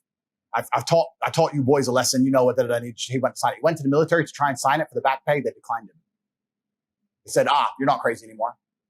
No, wouldn't give him the money. Funny that. So let's talk about that's another story. So when he died, I still didn't have that much money. But then after he died, luckily I started to make money about a year, 2 years later. And because he tried to retire my mother, obviously I also have an own debt to my mother. The first thing I did when I made money was retire my mother. So I'd say to this day, about 15 to 20% of my income goes to my mother. And she has panic attacks. Like she'll check her bank and be like, what is it? This is too much money. I can't buy it. She's like scared of it. I'm like, just buy a Lambo. Chill. It's fine. So I make sure she's super well. Mommy Tate in the Lambo running down the street. What's up, bitches? So she's running around the world on these cruises and shit. So I retired my mother because that was one of my dad's last attempts at appeasing her. So yeah, she's retired. So I have a really good relationship with my mother, but my mother has absolute trust in me. Like my mother just calls me and goes, even during this shitstorm, she goes, Andrew, they're really coming for you. I know you know what to do. I don't know what to do. I'm like, stay on the cruise ship, Mom. Don't worry about it. I got it. So she's not like above me. It's hard to explain. She looks up to me. She's like, you fix it. Of course, you're the leader. For you, values, principles, deep down inside, traditional. Is it real or is it just a pure, confusion I have here with my, understanding of you? No, it's absolutely and utterly real. And I think that it is based in the natural. I think it's a natural tendency to be conservatively minded if you are masculine and also if you are competent. I feel like a lot of my traditional masculine values just come from my respect in myself and my confidence in myself in dangerous situations. Recently I was in the Romanian mountains. It started to snow heavily. There was a blizzard. I was with a girl. It was her car. She goes, oh, we have to drive home. I said, I'm going to drive. She goes, my car. I said, yeah, but I'm going to drive. She goes, why? Because this is a blizzard. She's like, well, okay. It's not me being misogynistic. It's just, I know I can drive in a blizzard. I just trust me. I just trust myself. And I trust future self even more than I trust my current self, if that makes sense. So if I have a situation now where I have a play to make and it seems semi-risky, I'll think, well, future Andrew's even better than current Andrew. So future Andrew, 4 years from now, he'll fix it. Let's say it goes wrong. Future Andrew's got it. If current Andrew can pull X off, future Andrew can pull Y off. So we're going to take the riskier option with a bigger reward, for example. Obviously, you don't have to be stupid, but I think that when you have true belief in yourself and you have true competence, you're going to naturally inclinate towards being a protector and a provider and have these conservative values. It's really interesting that the closer a society is to the survival line, the closer people naturally bend to their gender roles anyway. So let's say we take America, right, where you have feminists and hard liberals and all this garbage. If they were all marooned on a desert island, let's say there's a shipwreck, they got marooned on a desert island, one of two things would happen. They'd stick with their Western world garbage and perish, or they would all quickly align to the natural baselines of humanity, the gender roles. The men would build and hunt, the women would gather and look after the sick, and then they'd survive. The closer you are to survival, the more important you are. The more important it is that you align to your gender role, because if you don't have a chance of survival. So in countries where it's harder to survive, they're more traditionalistic. It's only in very, very privileged societies can we pretend that you do not need a man who can protect himself and others. So that's a very privileged society, right?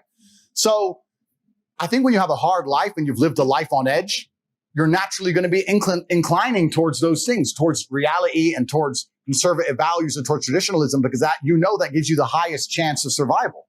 I have a highest chance of survival if I focus on doing X and I am this type of person, and the woman next to me is this type of person. And that gives us the best chance. And that makes me a traditionally masculine male and her a traditionally feminine female, especially if you're living a difficult life. Does that make sense? And especially in many parts of the world, that's still true today. In most of the world, that's still true today. We're talking on these podcasts to extremely privileged individuals who want to sit and throw away 98% of how the world functions and say it's bullshit and come along with this brand new thing they've invented for the last 15 years. And I say this often. I say, you find me dangerous that I said something that got me in a lot of trouble. So I'll say it again. I said that if I was going to get on a plane that was going to fly through the eye of a hurricane, and there was a 50% chance of it crashing, I would prefer a male pilot than a female pilot. Feminist lost her mind, called me misogynistic. I said, no, I think that men are calmer under pressure. I'm not saying the pilot, assuming they have the same skill, I'm talking about just the pressure of the plane crashing. In my experience, men are calmer under mortal pressure than a woman would be. She might panic, and then we're definitely going to die. I'm not saying she would panic. I'm not saying all women would panic. I'm saying if I had to choose male pilot or female pilot for this semi-suicide mission, I would choose a male pilot. That's my life experience, right? Everyone will attack me for that, but that's just the life I've lived. By extension, if I had to drop my children off at nursery, I want to drop them at an all-female nursery. I'd never drop my 3-year-old or 4-year-old kid if I had one at an all-male nursery. That'd be weird. So to me, this is how most of the world still functions. This is how the Western world functioned until 10 or 15 years ago. And I say these things and I'm vilified, but I truly believe I wouldn't be so popular and not so many people would resonate with me if large swaths of the population didn't go, well, he has kind of got a point, I guess. I don't think it's that bad. I think a lot of the world is still quite conservative, even in the West. There's just a very, very vocal minority that have all the control of the narrative that are trying to convince the world otherwise. I think the majority of even happy relationships, the man's a man, the woman's a woman. I think that's pretty standard. Perhaps I'm wrong, but in my experience, it certainly is. You know what I think would be interesting? You know, a lot of your audience, I mean, it's wide. You said 18 to 25-year-old men, women too. Yeah. I think it would be amazingly interesting if you sat down with a room of 80-year-olds. Yeah. 80-year-old men and women. And you know what these people are called in America? They're older than baby boomers. You know what they're called, that generation. No, tell me. Traditionalists. Because the feminist narrative, when I say things like the male pilot, for example, the feminist narrative is that I'm a controlling man who wants control over women. The actual truth is I'm a protective man who wants to protect. And being a man in a position of protecting is not always a good thing. I feel indebted and have a duty to myself and my honor, meaning that if I'm walking down the street with a beautiful woman and 3 men want to attack her, I have to risk my life now. I can't live my life letting my wife get gang raped on a fucking street and running away. I can't take it as a man. So I have to now die. I have to die or try. I have no choice. So, but that's my duty. But they'll ignore that part. They'll ignore the part where I risk my life, right? And they'll say, oh, but you just want to be controlling, misogynistic. No, I have a duty to protect. I'm calmer under pressure because I've been in more unfortunate situations. I've had more trauma in my life, which has trained me to be more calm under pressure. I would hate to meet a woman who's been through as much trauma as I have. That's not the kind of, that wouldn't make her a good woman. I don't think women need trauma at that level. I don't want women who've been stabbed. There's no need for that. But I have been through it. So I think that in my experience, extrapolation, that men who are successful, a lot of them have been through enough for me to trust them more in a high pressure situation. And like I said, this comes with massive responsibility. This comes with massive detriments and downsides, right? And the feminists are like, no, you're controlling. It's not about controlling. It's about duty. There was no feminist on the Titanic. Then men can die. There's no feminists to this day in Ukraine. The Ukrainian women can leave. You'll see them partying in Warsaw and Prague. Ukrainian men can't leave the country. They're dying in a ditch. They have to stay and fight. Not a single feminist is demanding that the women stay and fight. Not a single one. They don't give a fuck when it turns real. Once it turns hot, then it's woohoo, straight to, what do you want, a sandwich? Sure. Well, what do you want a sandwich, sir? What do you need? Then it all goes back. The closer you are to the real world, the closer people instantly get into their gender roles, because otherwise they get annihilated in real time. That's another thing I said when I was getting called misogynistic and I was arguing with feminists. I said, traditionally, men are the leaders. And in ancient societies, men were in charge. That's because men are oppressive. You've oppressed us forever. That's their narrative. Their narrative is that we've oppressed women forever. I said, no, we've protected and provided for you forever. The reason we are leaders is because if we align with our gender roles, a man's more likely to lead, and that gives us a more competitive chance. In the olden world, where all the empires were currently fighting, if you're not as competitive as possible, you're going to be annihilated. I would argue that perhaps there were some civilizations where women were in charge, but we don't know who they are, and we can't discuss their history because they were fucking annihilated in real time by the ones where the men were in charge. Because you are hyper competitive. You're at your optimum when men are in charge. That's just the optimum of the gender roles. That's the way it works. I don't believe we've been oppressing you since the dawn of human time. I disagree. I believe we've been working hard, protecting, providing for you. If men were truly oppressive to women, why don't we send the women to war? Women on women, it's fair, right? We can send all the women to war in Ukraine, all the women to war in Russia. They can die, and we can sit and we can chill and we can go to Warsaw and drink vodka. We don't do that. The men of Ukraine and the men of Russia are dying to protect their women. And then they want to sit and say that we're bad? It's a completely skewed worldview. Whenever they come along and say that we're oppressive and that we have the most money and all this bullshit, it's a lie. We are going out of our way and giving up our lives to protect and provide. And this is where it comes to some of the other things that they said against me. I've said a man has a degree of authority over something he has responsibility for. They took this and they used it and said that I think that men have authority over women. It's not what I said. I said if I have responsibility for something, I must have a degree of authority over that thing. If I have a car, for it to be parked in the wrong place or for me to drive too fast, whatever, for me to be responsible for the actions of that car, it must be my car. If it's parked in the wrong place, but it's not mine and I'm not allowed to drive it, then I'm not held accountable. For me to be accountable, I have to have responsibility. By extension, that gives me a degree of authority. So what I was saying is, if a woman comes to me and lives with me and I pay the bills and she travels the world with me and she flies on jets and we go to boats and she's taken care of, I'm responsible for her safety if we walk the street at night. I ensure her life is in perfect order. I have a degree of authority where I can say, you're not going to go out at night by yourself. It's dangerous. Or we're not going to go to this country right now. It's dangerous. That's a degree of authority that I have that comes with my responsibility from a protective manner. That does not mean I am oppressive. That does not mean I'm misogynistic. It just means that responsibility and accountability are linked and they can't be decoupled. A captain goes down with the ship because the captain is responsible for what happens on the ship. If the captain gives orders and everyone ignores him, then he doesn't go down with the ship, does he? He has authority because he is responsible. The two things are the same. And once again, people have misunderstood what I've said. And that's what I said. In a healthy relationship, perhaps in my relationships, let's talk from a personal perspective because then I can't be attacked. In my relationships, I am responsible for the emotional security and for the physical security and the fiscal responsibility, the fiscal security of any woman I'm with. And by extension, I have a degree of authority over her to make sure that we as a couple proceed and progress in the best possible way. It's not going to be 50-50 if I'm in charge of the most important things. It's going to be like, listen, I love you very much. I respect what you're saying, and you're totally right about this. But on this one point, I'm sorry, I'm going to be the man. We're doing it this way. Well, you got in trouble. Like all my things. I'm not allowed to make jokes anymore because Zuckerberg gets upset, deletes me. But I made a joke saying that when I travel quickly, I like to travel with just men. If I'm going to a place for a week, I'll take women. Fine. But if I have to hit, let's say, 4 countries in 2 days on the jet, I like to only take men.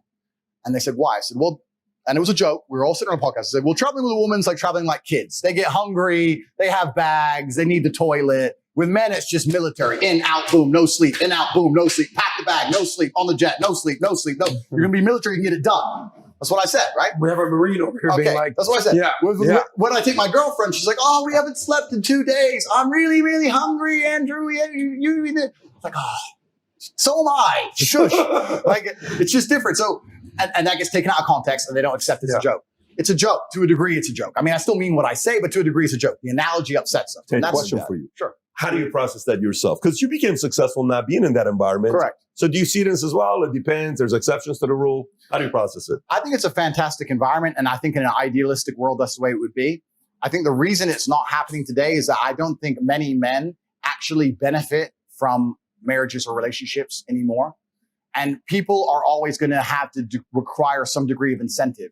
I think that we've set up the world now in a way where men are seen as worker droids. They're expected to go work all day, come home, clean up as well, share the cleaning with the woman, not have no meal prepared for them, not have any authority over the household, and just be a worker droid and be a sad. And I don't think that many people understand that men are intrinsically wired to desire respect amongst our peers and in our environments. This is why CEOs work so hard, because they get respect in their company. This is why we all want so much money and fast cars and status and influence, because we're respected. Men desire respect like we desire oxygen.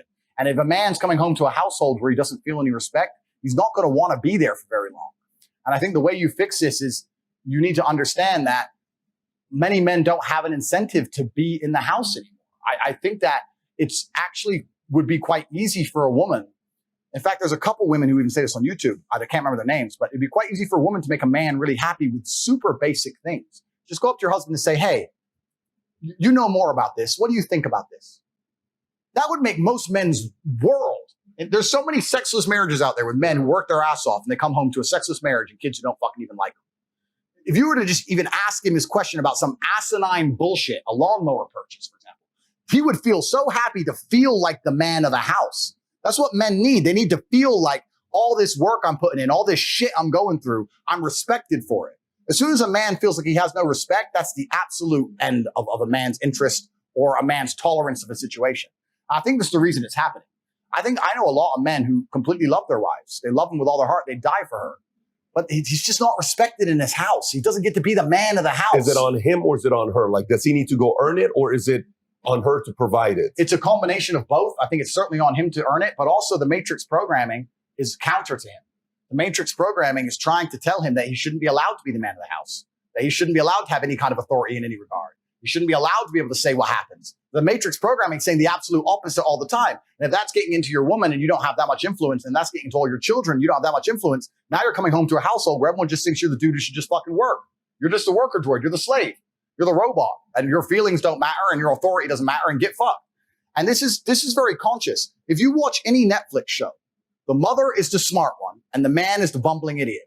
Turn on a show. I dare you, turn on a family show. The mother is the one, hey, calm down, I'm smart. And the man's the like, oh, beer. Watch any of these shows. They're Family Guy, The Simpsons, Married with Children. Any of it, all of it. They're reducing the man to just a bumbling idiot. And it's very hard, I think, for a lot of men to accept being in a position of constant disrespect. I'll tell you this now. If I had to choose a long-lasting marriage with a woman who loved me or a woman who truly respected me, I might choose respect over love. Even though they're the same thing for a woman, because she loves you, she respects you by default. But if I had to choose, I'd choose respect. I've been through too much and worked too hard and go through too much in day-to-day life to come home to my house and be having battles over asinine bullshit. I take care of you and I love you with all of my heart. I would die for you. If someone broke into this house, I would engage the invader and die. I'd please just cook dinner. please. Like, what do you want from me? What more can I do for you? Like, and once they feel disrespected, this is another thing about the world that a lot of people don't understand. It's disrespect that will drive a man to the most heinous of crimes. It's disrespect that starts the school shooter bullshit. It's disrespect that makes men go to jail for life sentences. It's disrespect. When you truly disrespect a man in a public and permanent way, that's when they switch. That's why I'm so respectful in public. You don't know who the fuck you're talking to. He might be on his last fucking straw. And you just disrespected, hey, you're a fucking bitch anyway. You're skinny, motherfucker. Fuck you. You don't know. That might be the last time he heard it. I've had enough. You don't know. Disrespect is dangerous, right? And in a household where you're constantly disrespecting a man, he's going to end up depressed and sad for even accepting it. Men just want to feel respected. It's not that hard to do. If you truly, I say to any woman watching this, if you truly love your man, it would be so easy for you to just make him feel respected. It doesn't even take actions. You can do it with basic words. Ask his opinion on something, big him up once in a while. And because we're supposed to be supermen and we purport ourselves as supermen and we're stoic, but we talked earlier about how we still feel everything. So when you're a strong man, especially, they're like, he's fine. He's fine. He's fine. He's fine. Be nice to the dude. You'd be surprised how far you get. But this is why I think most men walk out of marriages, because they're like, you know what? I'm not getting any respect here. I get more respect from this dickhead stripper, 18-year-old hoe for throwing money at her than I do giving money to my own wife. Where am I being respected? Well, at least she's smiling at me. She ain't smiled at me in years. And it gets to a point where it's just like, well, I want to feel respected now. I'm working my ass off. I'm out here in the streets. I'm going to the sewers and shit. Where's my respect at?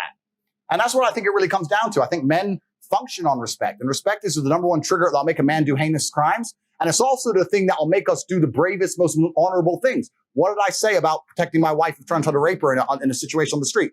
I can't respect myself, and I won't be respected by society if I don't die. So I will stand and die. I can't say, oh, well, there's 3 of them. I can't do it because my self-respect and respect of the world. Nah, that's Tate's girl and he ran away. I can't take it. I have to die. I can't live that way. So it's like honor. It's like Hirokari or whatever the Japanese thing with the sword. You can't take the dishonor of losing. Absolutely. They commit suicide. So respect is so intrinsic to men, and a lot of society's forgotten this. And that's why I also think my message is resonating, because I'm teaching men, look, yeah, your life's shit. Yeah, you need to be respected. Yeah, here's how. Oh, but that's hard. Of course it is. Let's go. So I think that's what it is. So I agree with you. I love the idea. But the reason that it's ending is because in traditionalistic families, the woman respected the man. As soon as the respect's gone, now men don't want to be there anymore. They want to go find a new woman who respects them, or run around and do dumb shit, or run around with their boys. Their boys respect them. Women say, why is my man always out in the street? Because on the street, he's respected. With his boys, he's something. When he's home, what is he? You don't respect him. He wants to go be amongst the respect. That's why men do the shit they do. It's dangerous shit, life-threatening shit, gang banging. How many times you heard a gangster say, I'll go shoot him, respect, it's my name. It's respect. It's a whole different dynamic. We've forgotten the respect inside of relationships. And this is why so many men are just losing interest completely. And then, yeah, it's a downward spiral. You're completely right. And then the woman's left by herself with the boys. And the boys are trying to get respect somewhere. They end up getting on the street, crime, blah, blah. It's all just downhill from there. Would you ever consider getting married to one woman and building an actual family nucleus like the traditional way? Would you do it, since you don't have to worry about, garnering respect? That's a good question. It's certainly something I would consider and something I would do. It's not something I'm completely and utterly adverse to. The main problem with me doing it is the way that a lot of legality has been set up. I don't like the way the government's doing things. But let's say I were to get married, I'd get married religiously, perhaps not governmentally. Sure, religiously. Yeah, absolutely. Religiously. And if I met the right woman, sure, I'd absolutely not do it. But in my marriage, if I meet a woman and I marry her and I take care of her and I make sure she has a fantastic life and I raise her and I nurture her and our children, etc., I'm still always going to be the man who says, listen, I'm away this weekend. And I'm not going to come home to a bunch of fucking yelling. I'm just going to be that guy. I'm away. There's lipstick. Oh, I'm going to give her a white lie. Tristan had my shirt on. Some bullshit. Just eat it. Shh. Move on. That's who I am, right? But all in all, yeah, I am completely a proponent for love. I believe in a man loving a woman. I don't think many women understand how deeply men love. Love is real. What's that film? Troy. That was about a chick. The fucking warring tribe, the warring countries. Like, love is real. It's absolutely a real thing. But what we want in return, more than even love back, is respect. We want to be respected by the woman we love. That's what we want. And I think the women who truly understand that are the smart ones, and also the dangerous ones, because I've met some female players out of Ukraine and Moldova, and they're pretty sharp. They know the game, and they know exactly what to do to get the billionaire. And I've seen them pull it off. It's super interesting because, without wanting to tell another long story about my dad, I believe, now that I've analyzed, that my father sacrificed his marriage for me and Tristan. Because I think that there was times of massive contention with my mother where he was so principled and so concerned with our upbringing as men that he sacrificed his marriage with my mom for us. He filed the divorce? Yeah. So I'll give you a very quick example. I'll tell you a very quick story that surmises it. So they were still together when we moved to England. My father was still in America. He came over to visit. And my mom said to me a couple of days before he comes, your dad's coming. We're going to go get a haircut. And I was must have been about 12 or something. Went to get a haircut. We went to our normal hairdresser. Hairdresser wasn't there. Got some other hairdresser. Cut my hair. Whatever. And when we got back to the house, my mom's like, I don't like how she cut your hair. She cut your hair wrong. She cut your hair wrong. And I'm only 12, right? So I'm like, yeah, she cut my hair wrong. She cut my hair wrong. So when my dad came, my dad turns up. He's only there for a couple hours. I haven't seen him in nearly 6 months. I said, oh, yeah. My mom said, I hate the way they cut his hair. And my dad, and I said, yeah, they cut my hair wrong today. And my dad lost his temper. He said, what the fuck are you doing? You're raising my sons to bitches? What the fuck are you talking about haircuts for? I leave you here with my boys and you're talking about telling them to worry about their haircut? They're fucking men. Who cares about their hair? Their haircut doesn't matter. When they grow into men, no one's going to care what their hair looks like. Their haircuts are stupid. And my mom's like, well, no, Emery, it's just, she cut it wrong. And then my dad was like, listen, I trust you with my boys and you fucking cut their hair wrong. So they got in some big argument. So I'd only seen my dad for 3 hours at this point in fucking 6 months. They got in a big argument. My mom kicked him out of the house. So he left the house, right? So he went to the hotel. And then the next day he called me. He goes, I can't come to that house. Your mom doesn't want me there. Come to me. And I came to him and we went to the hairdresser and I was only 12. So this is a traumatic experience, right? I cried my eyes out. I don't know why I cried, but I was upset. He goes, come with me, boy. I was like, why? He goes, you'll learn when you're older. You're going to understand when you're older. We're going to shave your head. And I was like, I don't want to shave my head. He goes, listen, you're 12. You're a kid. Nobody cares about your hair. Come here. Sent me down the thing. Had my head shaved by the thing. When I went home, my mom went fucking crazy. This is the story she recited to his death about how crazy my dad was. His dad, Emery's crazy. He made him shave his head. He's so crazy. That is so crazy. But when I shaved my head, my dad said, listen, you're going to grow into a man and you're going to learn that there's so many things that society expects of you and there's so many things that people expect of you and there's so many things people are going to care about. And the last thing on the list is going to be your haircut. You're not going to give a solitary fuck. And I'm not going to have you being raised thinking your haircut matters. So people always say, oh, why am I bald, right? So I had hair until about 3 or 4 years ago. And I was remembering this story. So after this story with my mom and father, my mom went nuts, called my dad crazy. He went back to America. So some 3 hours after 6 months because of this haircut thing. Because he was so principled, didn't give a shit. So I was sitting in a hairdresser and I was waiting the guy in front of me and he had his hair cut. And the guy in front of me, he goes, oh, I'm finished. And he goes, oh, excuse me, can you just a little bit here and the top, just a little bit and the top and here and here. And I'm sitting there and I'm just on my phone. And I'm like, who gives a fuck? A millimeter? Bro, you're ugly anyway, G. Like, the fuck? No one cares. Like, and he messed around for another 10 minutes fucking with his hair. So when it was my turn and I sat down, it wasn't my normal barber. He goes, hey, how'd you want your hair cut? And I remember the story and I just couldn't. I was like, bro, shave it off. Like, I'm a millionaire, kickboxing world champion. Who gives a fuck about my hair? I haven't had hair since. It's like, get rid of it, get rid of it, get rid of it. You just shave your head. I just shave it off, yeah. Like, I could grow a full head of hair. I just shave it off. You could? Yeah, I could, yeah. You just prefer to be a bald badass. No, I did it at that day, and ever since, I've just been like, oh, it's just easy. I can go anywhere. Shave it off, shave it off, shave it off. But that's an example of my father would destroy his relationship with my mother to try and teach me and Tristan things. And I have so many examples of that. Their biggest arguments were almost him being too principled about me and Tristan and my mother trying to be like, Emery, that's crazy. Or Emery, let him go to sleep. Emery, he doesn't want to play chess. Emery, sometimes my dad was like, no, but he is going to be this way. He has my name. So you can leave the house if you want, Eileen. He's doing this. So I think a lot of his relationship breakdown was actually because he was so principled on us, which is quite a unique perspective, I guess. So he sacrificed his marriage, I think, in many ways. You know, it's funny. I'm not even talking cousin, by the way. I'm talking non-blood. Yep. Anybody that's non-blood, that's in the inner circle of Tate, and it's a handful of people on that list, what are some codes all of you follow that's non-negotiable? Absolutely. That's a fantastic question, and I know exactly how to answer it. So the first things first is I do not like to hang around with men who suffer from a lack of women, because in my experience, any man who can't get women will eventually sell you out for women. It's too powerful a force. Too powerful a force. If you're completely sex deprived all the time, sooner or later you're going to sell your boys out for sex, whether it's his ex or some girl talking bad about your boy, but you really want the pussy, so you let her slide. If you're not good with girls, I don't want to talk to you. Second thing is money. You haven't got to be rich, but if you're starving, you're going to try and sneak some money out of somebody, right? If you can't eat, you'll do anything for food. If you can't pay the bills, you do anything for money. That means whether it's a plea bargain, whether it's trying to rob me, whether it's money sitting around my house. I don't want to talk to extremely broke people. I don't want to talk to extremely sex-deprived people for the same reason I wouldn't have a whole bunch of food around a hungry person. Same reason. It's the first two things. Next thing is loyalty. And I know that's super hard to judge, but I really like to believe that the few people I hang around with, if we were all in separate police interviews and they were to come and say, hey, your boy turned, I could literally burst out laughing. Say, bro, you better come with a new story, G. You better go away and think about it and come back. Well, we can talk, but don't try that one. Try again. So loyalty is very, very important. Next is bravery, because can't fight is fine, but won't fight isn't. Won't fight is unacceptable on every level. If I'm with my 5 friends and I'm going toilet in the club and I come back and I see someone punch one of my friends, I am annihilating anybody in that guy's crew. We'll find out why later. My guy could have been wrong. It could have been my guy's fault. I'm just hitting him. I'm just knocking everyone. When everyone's asleep and the threat is neutralized, I'm like, bro, the fuck was that? He goes, oh, I started it. I was like, oh, fucking.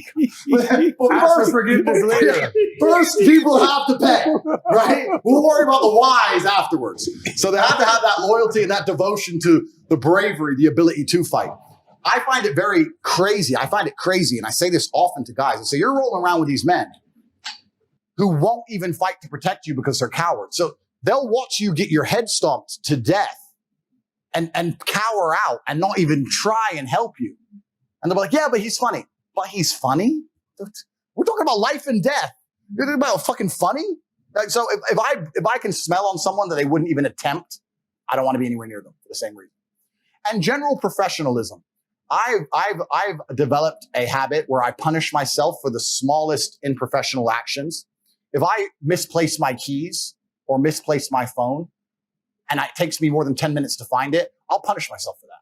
Regardless, whether it's I don't spend money this week or I don't go here or I'm canceling that or I'm going to defer buying something I want to buy.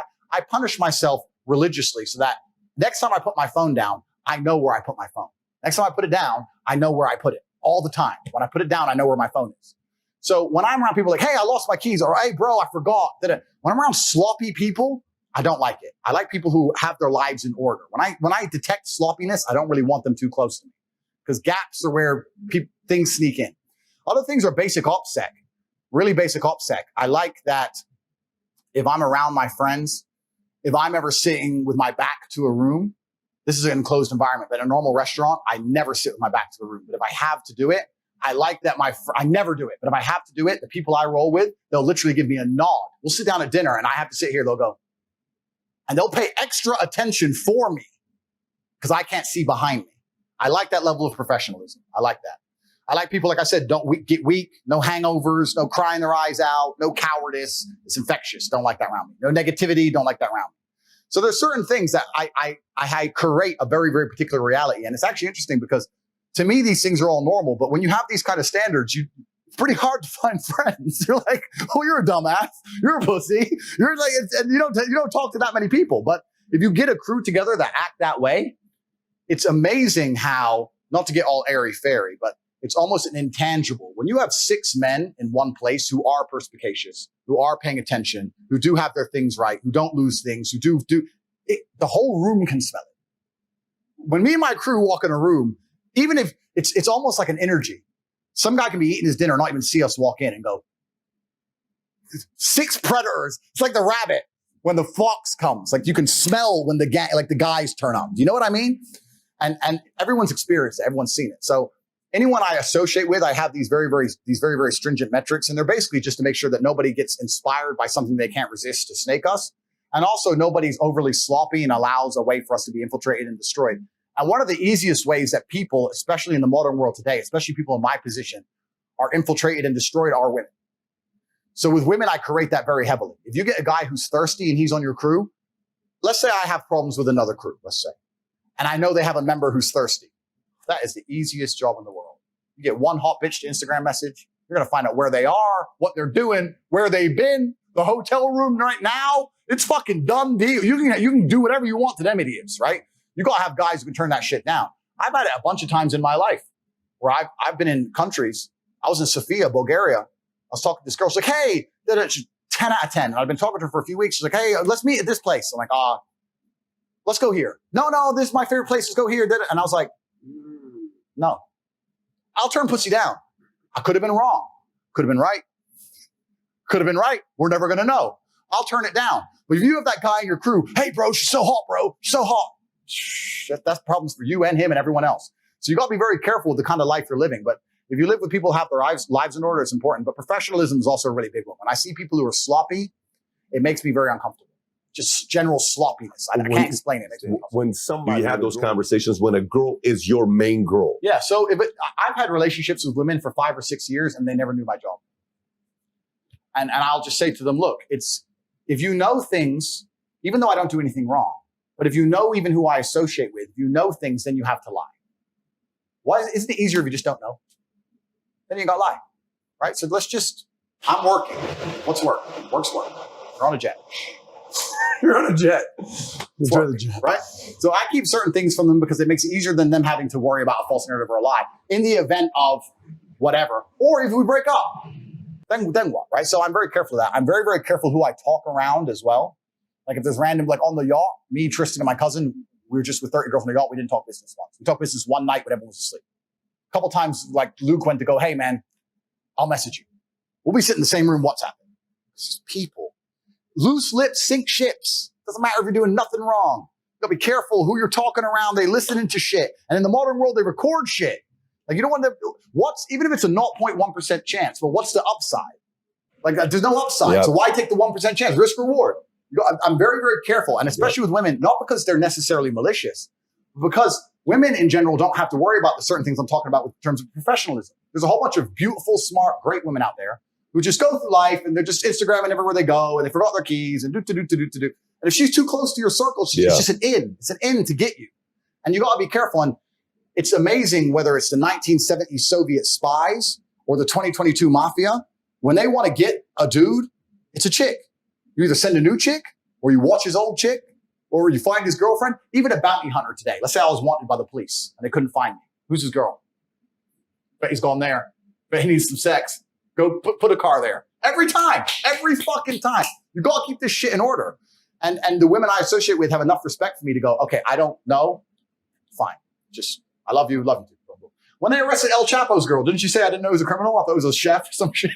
I was like, perfect. She doesn't even know I lie anymore. He's a chef. He told me he's a chef. He's a chef. He's a billionaire chef. He's a chef. Dude's a chef. I don't know. The guy's a chef.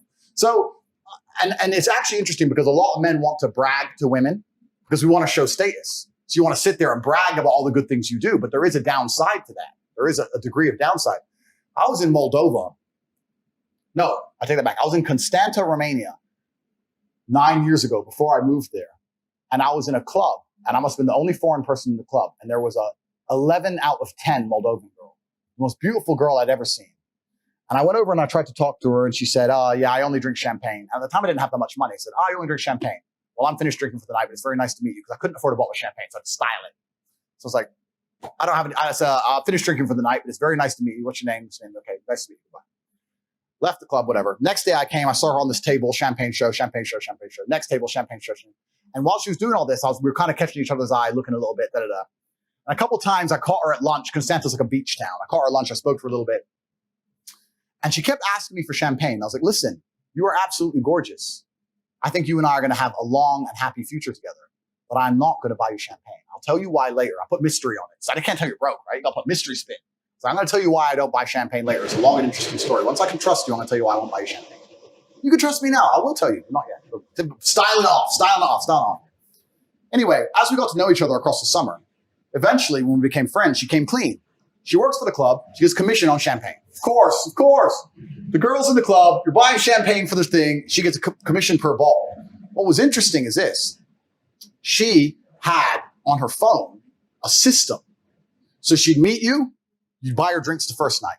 You'd go a separate date the second night. You'd buy her drinks. Third day, she'd send a pre-decide already in her notes how you live far away and she can't fall in love again. She's only been with one man in her whole life. She falls in love with you. She's going to have her heart broken and she's scared. And then she'll ghost you for 3 days. Then eventually after begging, you'll get her back, but she wants to come, but not on her own because she's scared. She wants to bring 3 friends and she'll go to this restaurant. She wants to drink this champagne. Boom, boom.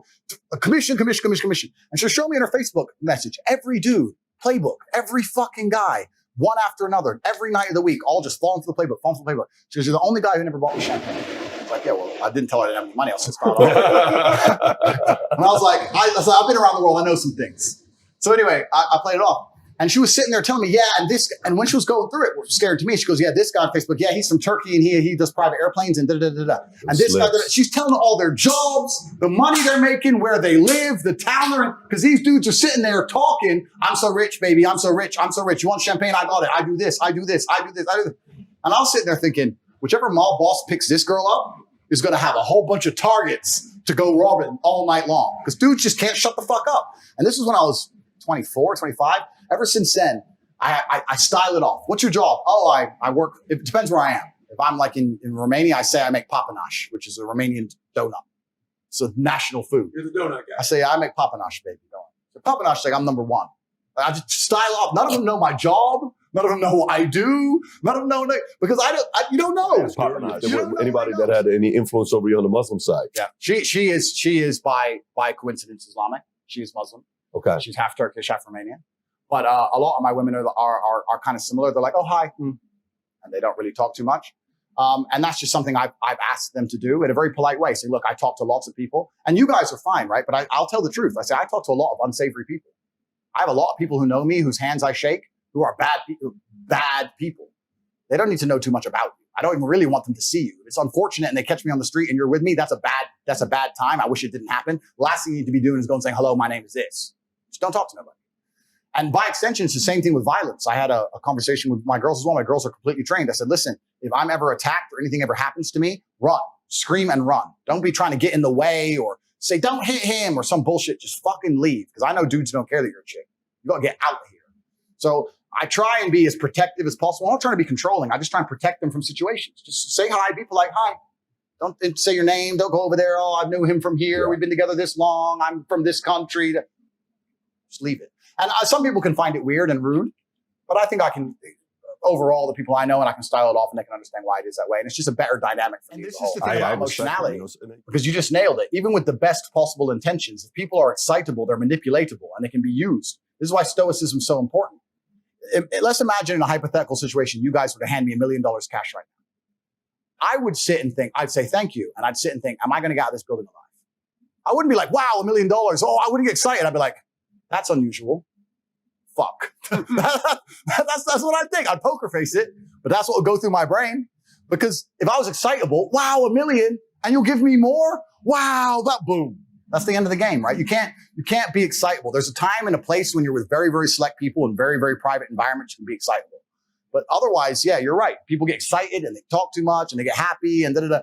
And it's fine at a certain echelon, but once you reach the upper echelons of life, you have to really start analyzing risk reward, especially in the modern world. Especially, look at me now, right? I just took a huge risk. I'm a misogynist and I'm evil, and I just want a boat with 30 girls. If one of them were to have turned on me, imagine the bullshit that would have come out. That's a risk. And I had to analyze the risk, had a conversation with all the girls in advance, made it clear they all had their own separate bedrooms, that operate extremely professionally, CCTV on the boat. I couldn't just be some jackass. Let's all just go get drunk. Let me see everyone get drunk at a sex fest.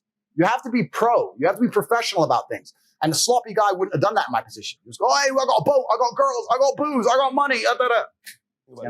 Man, I love Elon. And I love that he is a man of purpose. And I have so much respect for men of purpose. Most people who get his kind of paycheck whenever he got it in the 90s would have just cashed out hedonism and bullshit. He decided to risk it all again to try and achieve the most impossible things. That's how you got to where you are. That's how I got to where I am. When you have enough to stop, but you don't stop. For some reason, there's some new mountain to climb. And that is what's beautiful about men as a whole. All of the exploration on the planet, the deep sea, Antarctica, Mount Everest, all of it was a man who had enough and thought, no, I'm going to go anyway. And that's who Elon is. So I have so much respect for him because he doesn't need to do any of the stuff he's doing. And he's adopting the biggest problems in the world and all the headache that comes with it. You're right. All the heat and all the dislike and all the pressure. He's adopting it anyway. And those are the kind of men we need more of. The men who say, you know what? Yeah, I do have enough. It's not about enough. Who are some guys that you would put in that level with Musk, like Musk? Well, Musk is Musk, right? He's the pinnacle, but who else would you put in that space? I have respect for anyone who's kind of similar. I'm trying to think of people who I idolize and really look up to. Some of them are fighters. Like I always loved Mayweather. I think Mayweather's the best boxer in history. Really? Yeah, I liked Mayweather. I was a huge fan. Best of boxer in history. Yeah. Ahead of Ali. Yeah. I mean, Ali's Ali, right? But Mayweather's never lost. He's never lost to anybody. And I liked him because he was so clinical and so precise. And he took his ego out of it and said, I want to have a longer career than everyone else. So I'm going to focus on not getting hit and hitting him. I may not get the knockout. Right? I don't need the knockout. I've won. Just win, clinical, chess. Win, payday. Win, payday. Your fight was boring. 100 bill, whatever. 100 mil, whatever. Yeah, boring. Cool. Next, win. He was really smart. So I like Mayweather. He's someone I've always looked up to and I really respect. That's a really good question. I think that it's kind of difficult now in the world because also a lot of the people who are propagated to the top and perpetuated into absolute global stardom, I'm not sure if all of them have done it through good intentions. We can look at the things we said from Logan earlier, etc. But I think even now, I have the most respect for the common man. I think I have so much respect for the common man. I say it all the time to Tristan. Me and him will have our most in-depth conversations when we're in a S-class on our way to the private jet and we see a street sweeper at 3 a.m. in Romania knowing he's getting $200 a month. And me and T will look at him and go, I respect that. Like, it just, man, there are so many people out here just living hard lives. And I have so much respect for them. And we can talk about the ones who make it, but there's so many people who don't make it. And that's difficult. And I have so many stories. I don't want to tell any more stories because I can go on forever. But even little things I do, like at buffets, nobody ever compliments the chef at buffets. So whenever I go to a buffet, I try and say, bro, did you cook this? This is great. I did it in Cyprus at some resort. I swear, like I gave him $1 million to smile on his face. He'd never been complimented in 15 years of cooking meatballs. He was the happiest man in the world because he just slaves away for fucking nothing. And I think a lot of people are out here just giving their life force up for nothing in return. He wanted respect. He wanted respect, and I gave him a little bit for some meatballs, and I could tell he'd never been complimented in history. Most people would say, hey, where's the plates? You know, so I have respect for the common man, anyone who's out here doing what they have to do. There's no such thing, and I know I have a lot of money, but there's no such thing as shameful work. If you're a man and you're getting up and you're working, doesn't matter what it is, we need people who do these jobs, and I have absolute respect for you. And when I talk about escaping the matrix, I'm not saying that, you know, if you're working a normal job, you suck. I'm not saying that. I'm saying if you want to live the life I live and you want to have all the things I have, then you have to escape. Of course, it's going to be difficult, but I have absolute respect for anyone who gets up in the morning and faces their demons and gets it done, because life as a man is fucking hard. It is really hard to do. Final topic before we wrap up. Sure. America. Do you follow the political climate in the U.S.? I have recently become apolitical. I have so little faith in either side of the system that I am now absolutely and utterly apolitical. I do not have any opinions on anything. I'm an apolitical person because I feel like it's two sides of the same coin. That's my view. Doesn't matter who it is. I don't Left, think right, middle, it's the same thing. I think from an ideological perspective, it's nice to have certain figures because it certainly inspires the morale of the sensible as opposed to the morale of the insane. I believe that. However, I believe that the power structures are set up in such a way that the president doesn't truly matter. I don't know if you saw, there's an interview with Putin when Trump first became president. You can find it on YouTube. And he said something very interesting. And they said, what do you think about Trump? Trump has all these ideas about Russia and how he wants to change the world, etc. And Putin said, I think he said 4. I've sat through 4 U.S. presidents so far. They all come with very interesting ideas. And then the men with the black suits and the briefcases come and explain to them how things are done. And then they leave and I'm still here and nothing really changes. Putin said it. Putin understands.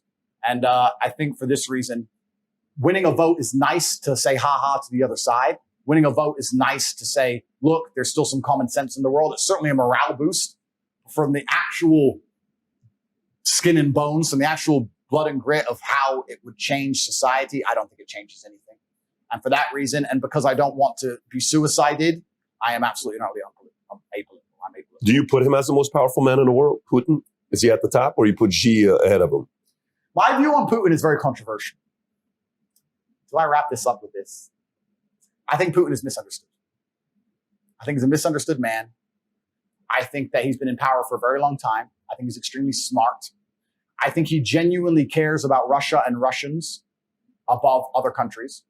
We're living in a world now where it's very interesting to see European leaders self-implode and self-destruct their own gas prices, their own governments, their own businesses, their own populace's living standards, because of some idealistic notion that they need to help a nation that they have no direct link to. If I'm a leader of X country, I should be concerned about X country more than I'm concerned about the plight of whatever country. That's my duty and job. I think it's very interesting that most politicians in the world today don't seem to give a shit at all about their constituents. They care about aligning themselves to higher ideologies and self-imploding their own countries and the living standards for this ideology. Yeah. Putin doesn't do that. It's Russia first, Russia. Russians, Russia. Russians, Russian. And for that, I respect him. Most other countries don't do that and won't do that. So I find that very, very interesting about him. I think the current situation is absolutely and utterly unfortunate. I think what happened is terrible. War on all sides is always terrible. I think it's unfair that we discussed Ukraine at length when this has been happening across the Middle East and Africa for decades and nobody ever gave a shit. But now people seem to give a shit about proxy wars and unfair conflicts and people dying. It's always been happening and nobody cared because they're brown or black. But now we care because they're white Europeans and their chicks are hot. So I think there's a degree of hypocrisy there. He's certainly not the bad guy everyone's saying he is. He has a point, and his point is logical and it makes sense, and he has a point to defend. And I think that to a degree he was forced into make the moves he was made. And do you have a unique perspective with Ukraine being a neighboring of your Romania and like Zelensky and Putin going back and forth? It is unique. Yeah. Like there's obviously good and bad on both sides. Nobody's completely innocent. And those are the worst kind of conflicts because when you have a good guy and a bad guy, it's simple, right? But life's never that simple. One guy A has some good points and some bad points. Guy B has some good points and some bad points. Innocents always suffer in the end. The people at the top don't even suffer. And it's really unfortunate. War's always been the same. World War II is the same. The generals sit and have dinner after millions have been massacred. It's unfortunate. And this is another thing I talk about life as a man and status. If you get to become a general, you know, you can participate in the battle, but if you lose, you just surrender and you have to get to have a steak with the Russians and get to go home. If you're at the bottom, you have to die with an artillery shell. So it's all once again about status. It's really unfortunate, but I certainly think that Putin is definitely not a stupid man. And I think the narrative that they point that he's some madman is bullshit. He's not crazy. He's not a madman. He's a very logical actor with points that not many people know or consider or understand why he's doing what he does. But I respect that he believes in Russia and sticks up for Russians. And I think that any leader of any country should do that. I think I'm apolitical now, so I can't remember his name. But there was a recent president of the United States who said America first. And I think that anybody who prioritizes their own populace over the other populations of the world should do exactly that. I think that's their job. I think to do anything else is irresponsible. I think the Russians do it, the Chinese do it, the Indians do it. All the other superpowers to come are going to do that. And as long as you're in charge of a country and you decide to vacate the needs of your own populace to please some crazy ideology, wherever it will be, it makes you non-competitive. And on a long enough time frame, you're going to lose. And that's how empires fall. It would be very interesting. Is there any specific belief system you follow? I'm glad you asked that because when they attacked me, when the Matrix attacked me, they said that I purport misogyny and I believe in chauvinistic principles and all this absolute garbage. And when they said that about me, I understood it's very important that I create a list and explain to the world exactly what I believe. So without looking unprofessional, I've written it down. I would like to actually say I've written 41 tenets of thing I believe in. And if you hear any that you disagree 41 tenets. 41 tenets. Interesting. If you disagree with any of them, I would love to hear feedback on any of them. So these are the 41 things I believe in most. And before I read out this framework, it doesn't matter if you are a Muslim, a Christian. It doesn't matter if you're black or white, weak or strong. I think if any man lives true to these tenets, they're going to have a fantastic relationship with life. And also they're going to be a good force and good influence for people around them. And I think that all in all, they're going to enjoy their experience, their human experience, and the people close to them will also enjoy their presence. So that's what this is about. These are the 41 things I believe in. So here we go. I believe that men have the divine imperative to become as capable, powerful, and competent as possible in this life. I reserve my human right to hold my own beliefs and practice them as I see fit and allow other people the same right to believe and act as they wish. I prefer loving, rewarding, consensual relationships with beautiful, positive, and virtuous women. I believe men and women are different and that each has their own unique and important strengths and abilities. I believe men have the sacred duty to protect and provide for the important people in their lives. I believe men have the sacred duty to protect the innocence and sanctity of their children and reserve the right and responsibility to raise their children as they see best to ensure their long-term happiness and success. I believe that men have the sacred duty to raise strong, capable, and honorable sons. I believe that men have the sacred duty to raise kind, feminine, and virtuous daughters. I utterly disapprove of violence within romantic or familiar relationships. I support good and honest governments and will obey their laws. I prefer to only conduct business dealings with trusted and vetted brothers. I believe that a man has the sacred duty to hold true to his word and do exactly what he says he will do. I believe that a man's life is difficult and that he has the sacred duty to become strong to handle such difficulty. I believe men are personally responsible for their actions and for the results they achieve in their lives.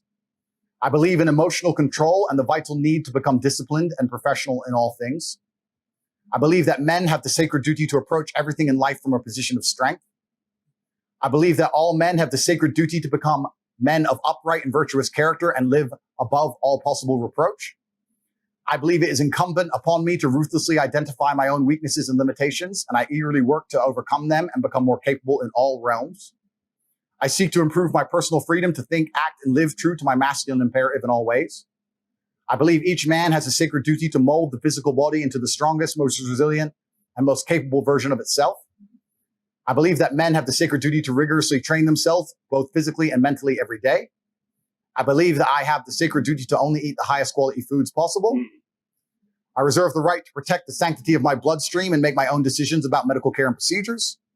I affirm the importance of endlessly improving my mental faculties through diligent work, study, and practice. I believe in acquiring wealth and abundance in order to improve my life and do good for those I care about. I believe in the merits of healthy competition and constantly encourage all men to seek out competition to improve themselves. I believe that masculine brotherhood is essential to men's mental health, happiness, and success, and I relentlessly encourage men to meet together, train together, and work together. I maintain the trust of my brothers through reverent silence regarding our most sacred and shared experiences. I believe in honoring my ancestors and living in a way that would make most of them proud of me today. I reserve the right to administer difficult rites of passage for our young men to allow them to earn the rank of manhood. I affirm the importance and need for travel and adventure as men. I seek to help men overcome poor mental health through embracing hard work, physical improvements, and shared masculine brotherhood. I reserve the right to make the best choices I can at the time to protect myself and respect my mental health. I do good in the world and seek to help those less fortunate. I believe all men have the responsibility to lead and guide those they care about for greater health, prosperity, and happiness. I choose to only interact with those who are respectful and civil to me in return for my own respectfulness and civility. I reserve the freedom to speak and refer to others as I believe is best and most truthful. I reserve the right to choose my company and include only those whom I believe are best for my health, happiness, and success. I believe I have an imperative to only spend my time in a way that I determine is beneficial, uplifting, and empowering to myself and others. I choose to only allow myself to be influenced by those who I believe have my best interests in mind. And the final one, each day I dedicate myself anew to create the greatest possible positive impact on the world and do the work necessary to achieve a greater masculine excellence across all realms of human endeavor. Those are the 41 things. Powerful. Thank you. When did you write that? I wrote this last night, about half of them, and the other half on the way here. Wow. You said last night you Yes. came up with this? Yeah, I decided to explain exactly my beliefs. So these are the 41 tenets I believe in, and I think they can apply to any man on the planet. And if a man lives true to these, it's going to be beneficial for both him and everybody who loves him and the world as a whole. I don't think it's possible to find a negative connotation to any of those 41 tenets. On Rumble or doesn't know where to follow you, where can people find you? Yes, I'm on Rumble at Tate Speech. So rumble.com/Tate Speech. Please subscribe to me on there. I have a few other channels, but if you subscribe to that one, the other channels will be mentioned in time. That's also where I do my live podcast. And then on my website, which is cobratate.com, there's a free mailing list. We send one email a day with life-affirming advice, the kind of things we've been talking about here. Stories from my life, things I've learned. And it's a free email list, and it comes every single day. So please sign up to the email list there. And anybody who wants to learn more from me on cobratate.com, you can read about the War Room. The War Room is my personal group. It's my private mentorship group. We have 5,000 members all around the world in 72 different countries. And we have some extremely capable, intelligent, diligent, professional men inside of the organization. And basically everybody is aligned with the things we've been talking about now in this conversation. But more information is at cobratate.com. But best thing is my email list, because that's very hard to take from me. So that's where you'll definitely hear from me for a long time coming, hopefully. Well, brother, this has been great sitting down with you. First time we meet. First time we need having a conversation like this. I hope the audience can make a decision for themselves to know you're not a perfect man.